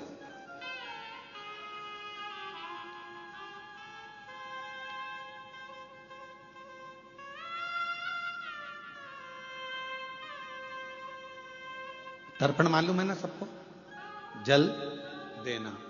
हमारा तर्पण कैसे होगा? कभी कभी मन में आता है, एक प्रश्न खड़ा हो जाता है कि कई लोग कहते हैं गुरुजी ये तर्पण क्यों दिया जाता है, पितरों को पानी क्यों दिया जाता है, ये पितरों को जल क्यों दिया जाता है, अस्थियों को जल में क्यों डाला जाता है? कई बार एक मन में भाव उत्पन्न हो जाता है कि व्यक्ति अपनी जिंदगी में तृप्त होकर नहीं गया, उसकी तृप्ति नहीं हुई, वो जिंदगी भर प्यासा ही रहा। प्यासे से मतलब क्या है? मेरे को अभी ये और करना है, मन में तमन्ना, मुझे अभी ये और करना है, मन में तमन्ना, मुझे अभी ये करना है, और तमन्ना। एक काम पूरा होता नहीं है, दूसरे काम की तमन्ना बढ़ जाती है, दूसरा काम पूरा होता नहीं है, तीसरे काम की तमन्ना बढ़ जाती है, तीसरा काम पूरा होता नहीं है, मुझे ये काम करना है, मुझे वो काम करना है। अभी कुछ दिन पहले पापड़ बना के रखे थे, फिर मन में आ गया कि अब बड़ी बना लूं। बड़ी बनकर तैयार हुई तो सोचा मैं अब कुल्लाई बना लूं, चावल की कुल्लाई बना के बैठ गई। कई बार बहुएं भी कह देती मम्मी क्या रोज का रोज फैलारा लगा के रखा है, बाजार जाएंगे खरीद के ले आएंगे, खा लेना, क्या रोज कभी पापड़ बनाना, कभी कुल्लाई बनाना, कभी ये बनाना, कभी वो बनाना, और कभी मतलब कुछ ना। और ऐसी घर के पुरुष हैं, मैंने अभी ये वाला माल खरीदा है, ये वाली दुकान बनाई, ये शोरूम बनाया, वो शोरूम बनाया, अभी ये वाला शोरूम और बनाना रह गया, ऐसा करूंगा वैसा करूंगा, ये करूंगी वो करूंगा। महाराज ये प्यास व्यक्ति की जिंदगी की कभी नहीं बुझती, कभी नहीं बुझी, और अंत में वो व्यक्ति चला गया। इसीलिए मेरा तो हमारा ये अंदर का मन कहता है, इसीलिए व्यक्ति को कहना पड़ता है कि इसको तृप्त नहीं हुआ, ये तृप्ति धारण नहीं कर पाए। तृप्त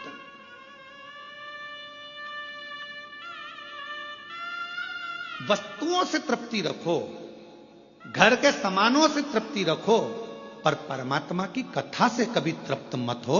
परमात्मा की कथा में तो और प्यास बढ़ना चाहिए, और मिले और मिले और मिले और मिले, और प्रारंभ हो और सुनने को मिले। ये प्यास परमात्मा क्यों? क्योंकि अगर परमात्मा के भजन की, परमात्मा की कथा की, शिव नाम की, मंदिर जाने की, दर्शन करने की, कुबेरेश्वर धाम जाने की जब प्यास अंदर बढ़ेगी तो ये याद रखना, ये परमात्मा को मिलन की जो प्यास बढ़ती है वो परमात्मा को हमारे करीब में लेकर आ जाती है। और एक दिन मेरा काल अधिपति महाकाल तुम्हारा हो जाता है और तुम काल अधिपति महाकाल की बेटी हो जाती है। ये अगर प्यास बढ़ रही है तो ये परमात्मा से मिलन की। राजा रुचि, हमारे को तृप्ति नहीं मिली, तुम्हारा वंश नहीं बढ़ रहा है, तुम्हारा वंश बढ़ना चाहिए। राजा रुचि तुम्हें विवाह करना पड़ेगा।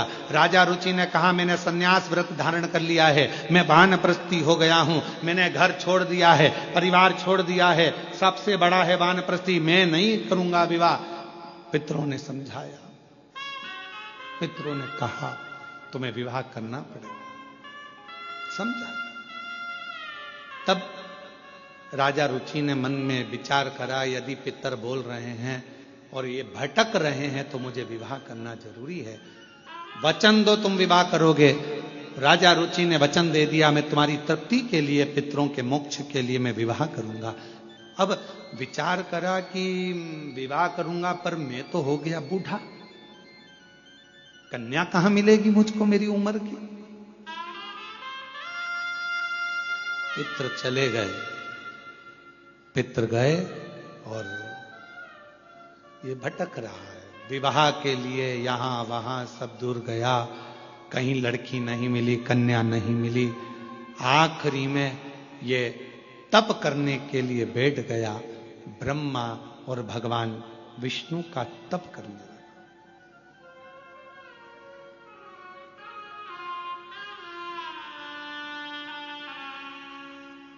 तप कर रहा है। भगवान ब्रह्मा जी ने आकर कहा कि तुम्हें क्या चाहिए? एक कन्या नहीं मिल रही है विवाह के लिए। ब्रह्मा जी ने बोला ये लेखनी तो मैं लिख देता, परंतु ये लेखनी लिखने वाले तो स्वयं देवाधिदेव महादेव है। जन्म, मरण और परण, परण मतलब जानते हो, विवाह, तीन की लेखनी कौन लिखते हैं? जम के बोलो जरा। देवाधिदेव महादेव। इन तीन की लेखनी लिखना मेरे शिव के हाथ में। अब राजा रुचि ने फिर तप किया भगवान विष्णु का। भगवान विष्णु आए, भगवान ने कहा क्या चाहिए मांगो। कहा प्रभु मेरे लिए कन्या ढूंढना है और मेरा विवाह करना है। भगवान नारायण बोले जन्म, मरण और परण, तीन तो शिव लिखते हैं, हम नहीं दे सकते। शंकर भगवान का तप किया। श्री शिवाय नमस्तुभ्यं, श्री शिवाय नमस्तुभ्यं, श्री शिवाय नमस्तुभ्यं, श्री शिवाय नमस्तुभ्यं। जो तप किया रुचि ने, और राजा रुचि जैसे तप करने लगे भगवान शंकर प्रसन्न हो गए। शिव जी आए और उन्होंने आकर तुरंत कहा राजा रुचि मैं तुझे विवाह का वर दे दूं, कन्या भी दे दूं, पर अभी तेरा ग्रह नहीं बन पाया। राजन, जब तक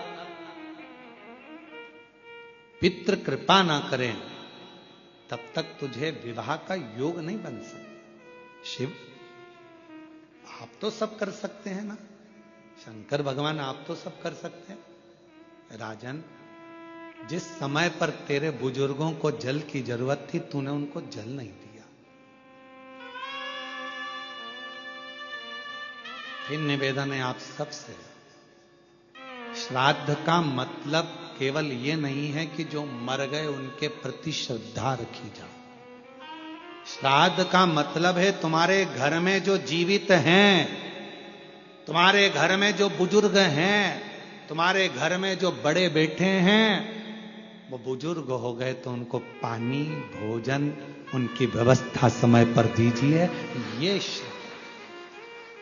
श्राद्ध का मतलब ये नहीं है जो मर गए उनके प्रति श्रद्धा, उनके प्रति रखो श्रद्धा, मतलब हम ये नहीं कहेंगे कि मत रखो, मना नहीं है। आप अपने पूर्वज चले गए उनके प्रति श्रद्धा रखो, उसका मतलब श्राद्ध है, हम मानेंगे। पर हमारी शिव महापुराण की कथा कहती है, ये शिव तत्व कहता है कि सबसे बड़ी 16 दिन की श्राद्ध से मतलब रखना कि अपने घर में जो बुजुर्ग हैं, अपने घर में जो बड़े हैं, अपने घर में जो बुजुर्ग माता पिता हैं, उनके प्रति श्रद्धा हो तो समझ लो कि ये श्राद्ध का महत्व है। आप श्रद्धा ही नहीं रखें। कभी प्यासे को पानी पिलाया नहीं, बाद अमृत पिलाने से क्या फायदा। कभी गिरते हुए को उठाया नहीं, बाद आंसू बहाने से क्या फायदा। मैं तो मंदिर गया पूजा करते हुए गया न गया, कभी माँ बाप की सेवा की ही नहीं, केवल पूजा रचाने से क्या फायदा। कभी प्यासे को पानी पिलाया नहीं, बाद अमृत पिलाने से क्या फायदा। कौन सा फायदा, क्या फायदा। पंडित जी खीर ले ना, आज हमारे दादाजी की श्राद्ध है। पंडित जी गुलाब जामुन ले ना, आज हमारे दादाजी की श्राद्ध है। और पलंग पर बूढ़ा बाप बहुत देर से इंतजार कर रहा है। बहू, बेटा, मुझे एक बोतल में गर्म पानी दे दे, खांसी चल रही है। पापा, दिख नहीं रहा अभी यार, पंडित जी खाना खा रहे, श्राद्ध है आज दादाजी की, पहले इनका काम कर दूं फिर तुम्हारा करूंगा। मैं तो मंदिर गई, पूजा आरती की, पूजा करते हुए कभी मां बाप की सेवा की,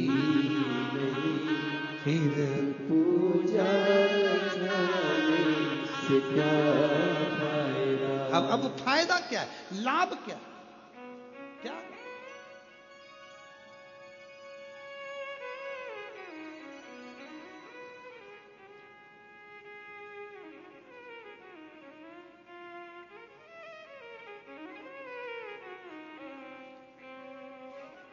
एक छोटी सी बात है, परंतु हो सकता है कि आप लोगों को बुरे भी लग जाए। हमारी बहुत पहले की बात है, बहुत पहले, लगभग 18 से 19 साल हो गए होंगे उस बात को। श्राद्ध पक्ष चल रहा था और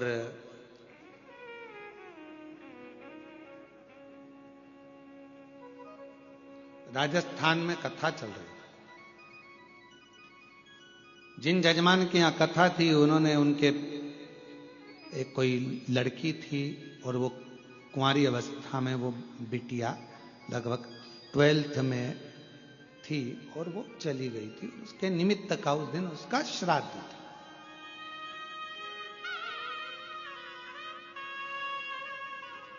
यजमान परिवार से सूचना करी कि गुरुजी आज बेटी का श्राद्ध है और प्रसाद बना है, तो सब लोग प्रसाद पाएंगे, तो आप भी प्रसाद पाएंगे। हमने कहा कि यजमान को पहले हमारे पास भेजो और यजमान अगर दक्षिणा दे तो हम श्राद्ध पाए, मना नहीं। तो कहा गुरुजी आप दक्षिणा लेंगे? हमने कहा, तो कहा ठीक है। यजमान आए, राधा रमन जी। हमने कहा राधा रमन जी क्या बात है? कहा आज बेटी का श्राद्ध है, प्रसाद पाना। हमने कहा दक्षिणा लगेगी, बिना दक्षिणा के प्रसाद कैसे पाया जाए?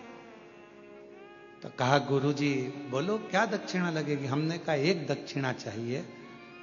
एक बेटी गई है आपकी, 12th क्लास में पढ़ रही थी, पढ़ाई पूरी नहीं हुई थी, चली गई। कोई एक गरीब की बेटी जो 12th में पढ़ रही हो, उसकी पढ़ाई को तुम उसकी कॉलेज तक का खर्चा तुम उठाओ, तो हम श्राद्ध पाने। ये हमारी दक्षिणा है। एक गरीब की बेटी अगर पढ़ने को तैयार बैठी है और शिक्षा चाहती है और उसके पास धन नहीं है, उसको तुम पढ़ाओ। तुम्हारी बेटी गई ना, उसको अपनी बेटी मानो, उसकी शिक्षा का खर्चा उठाओ, पढ़ाओ उसको अपना मानकर पढ़ाओ, शिक्षा का खर्चा दो उसका। कहा गुरुजी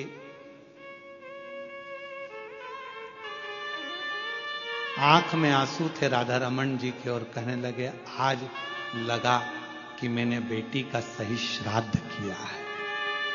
आज लगा मैंने बेटी का सही श्राद्ध किया।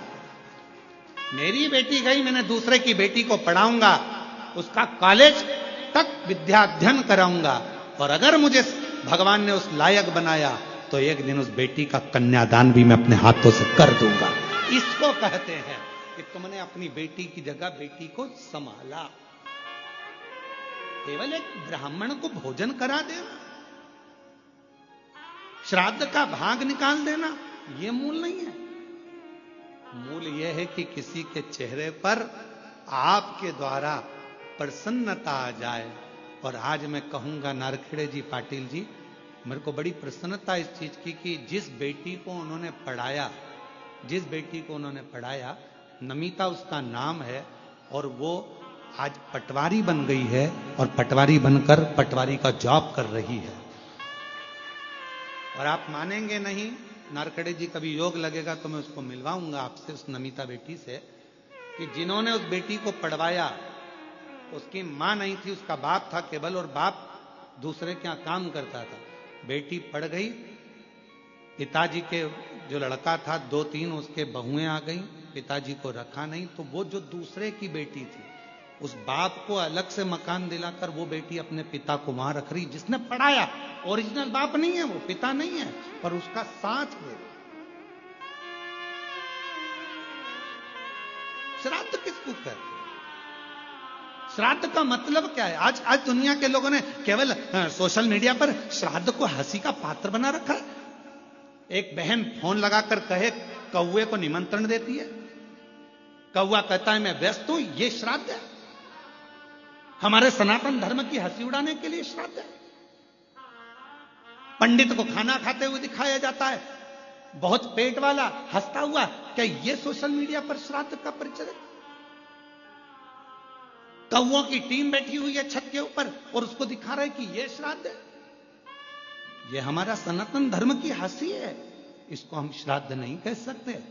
श्राद्ध का मतलब है अपने घर में जो बुजुर्ग हैं, अपने घर में जो बैठे हैं, उनको दिल से आदर कर लो, सम्मान कर लो, तो ऊपर बैठे हुए बुजुर्ग स्वयं आशीर्वाद देना प्रारंभ कर देंगे, वर देना प्रारंभ कर देंगे। श्राद्ध का मूल ही है। और अगर कोई हमको श्राद्ध में अगर बुला रहा है प्रसाद खाने के लिए, तो हमें दक्षिणा याद रखना, हमें दक्षिणा याद रखना। क्या हमारी दक्षिणा क्या? वैसे भी दक्षिणा के मामले में हम बड़े प्रसिद्ध हैं, सोशल मीडिया पर हमारी दक्षिणा बहुत चलती है।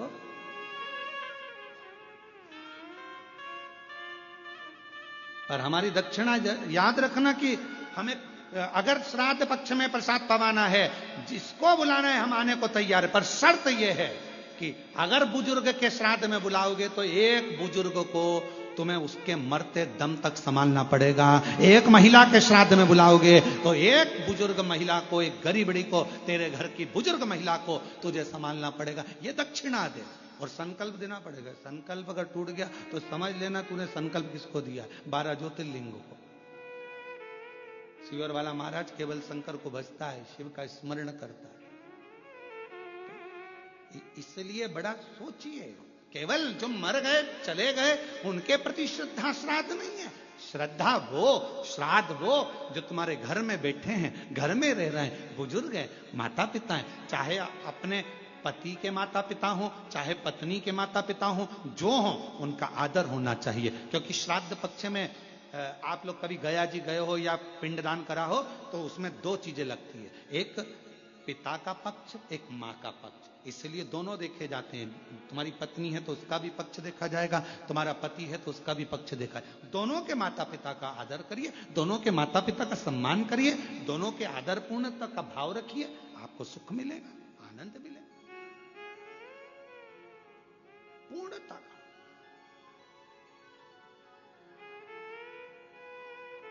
पति सोचे कि मैं अपने माँ बाप का आदर करूं, पत्नी के माँ बाप का नहीं, और पत्नी सोचे मैं अपने माँ बाप का आदर करूं, पति के माँ बाप का नहीं, तो ये पूर्णता नहीं मानी गई। ये दोनों का आदर, दोनों का सम्मान करें। माँ बाप वो भी हैं, माँ बाप वो भी हैं, दोनों का पूर्ण आदर के साथ में जो सम्मान होता है वही श्राद्ध का मूल। हम भटक रहे हैं। आज के जमाने में हमने श्राद्ध को केवल हंसी का पात्र का केंद्र बना दिया। ये 16 दिनों को श्रद्धा के मूल को समझो। मैं मंदिर गई पूजा करते हुए गया, कभी माँ बाप की सेवा की नहीं, फिर पूजा रचाने से क्या फायदा, कभी प्यास को पानी पिलाया नहीं, बात आंसू बहाने से क्या। आपके भाव उत्पन्न करो। श्राद्ध पक्ष की कथा सुन रहे हो, जितने आस्था चैनल पर कथा सुन रहे हैं, जितने फेसबुक यूट्यूब पर कथा सुन रहे हैं, बोल देना कि सियोर वाले महाराज को अगर श्राद्ध में बुलाना है प्रसाद पवाने के लिए तो दक्षिणा तैयार है, और वह दक्षिणा एक ही होगी, आपके घर के बुजुर्गों का आदर, आपके घर के बड़ों का सम्मान, श्रद्धा, उनके प्रति रुचि, ये हमको चाहिए। ये हमारी दक्षिणा है, ये हमारी दक्षिणा है।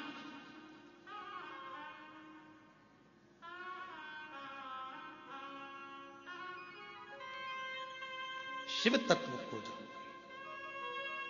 रुचि, शिव जी ने कहा रुचि तुमको क्या चाहिए? रुचि कहता है बाबा मेरा ब्याह करना है, शादी करना है। मैंने सुना है कि जन्म मरण परण तीन आपके पास में, आप विवाह कर सकते हैं।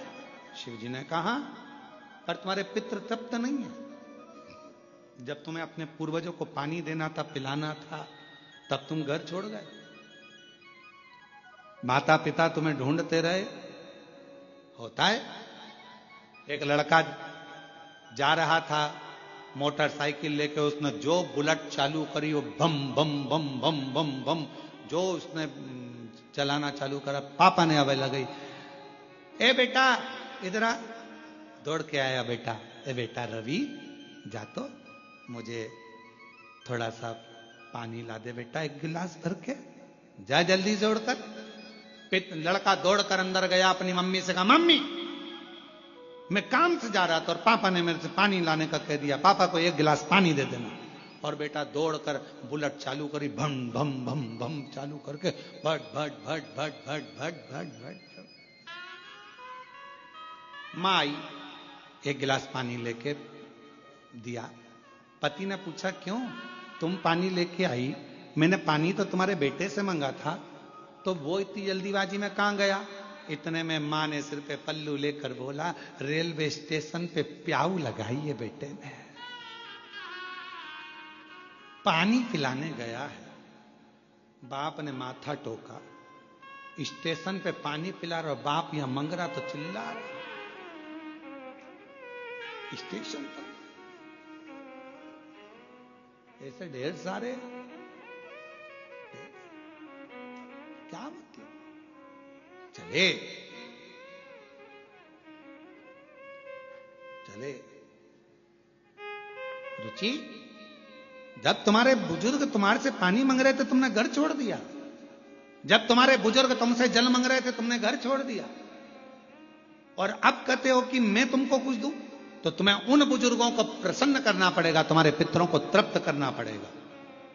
तृप्ति का कोई मूल साधन जिससे मेरे पितृ तृप्त हो जाए। हाँ,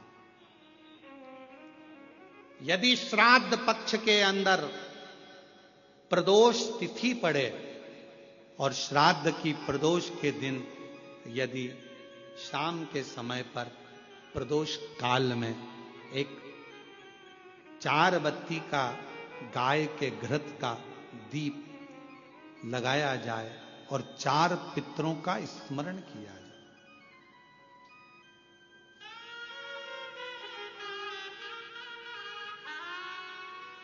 4 पितरों का स्मरण करो। वो 4 बत्ती का दीपक जलाकर, पहले अग्नि स्वधा पितर, दूसरे वर्षद पितर, तीसरे आज्ञ पितर और चौथे सोमपति पितर।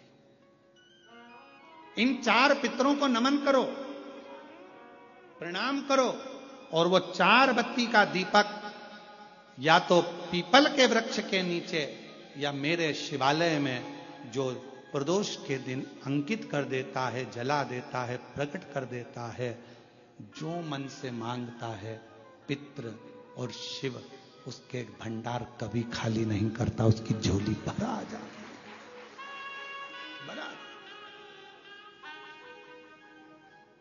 कौन से दिन? श्राद्ध पक्ष में जो प्रदोष आए, प्रदोष के दिन, प्रदोष काल में दीप प्रकट करने की बड़ी महत्वता है।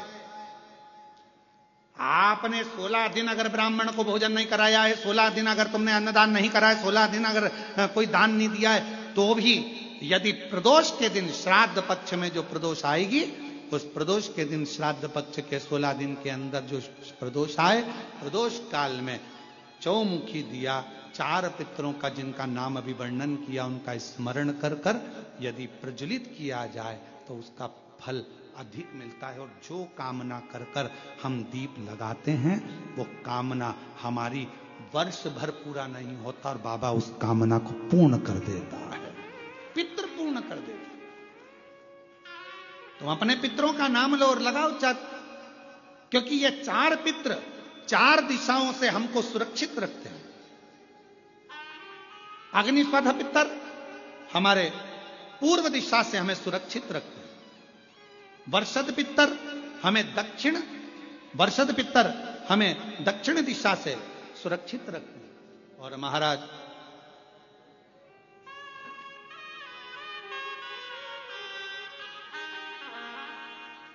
आग्नेय पितर ये हमें पश्चिम दिशा से सुरक्षित रखते हैं। और सोमपति पितर ये हमें उत्तर दिशा से सुरक्षित रखते हैं। ये वो पितर हैं जिनका नाम लेकर यदि प्रदोष काल में प्रदोष के दिन श्राद्ध पक्ष में अगर दीप 4 बत्ती का घृत का लगाया जाता है, या तो शिवालय में या पीपल के वृक्ष के नीचे, अगर वहां नहीं लगा सकते तो तुलसी के पौधे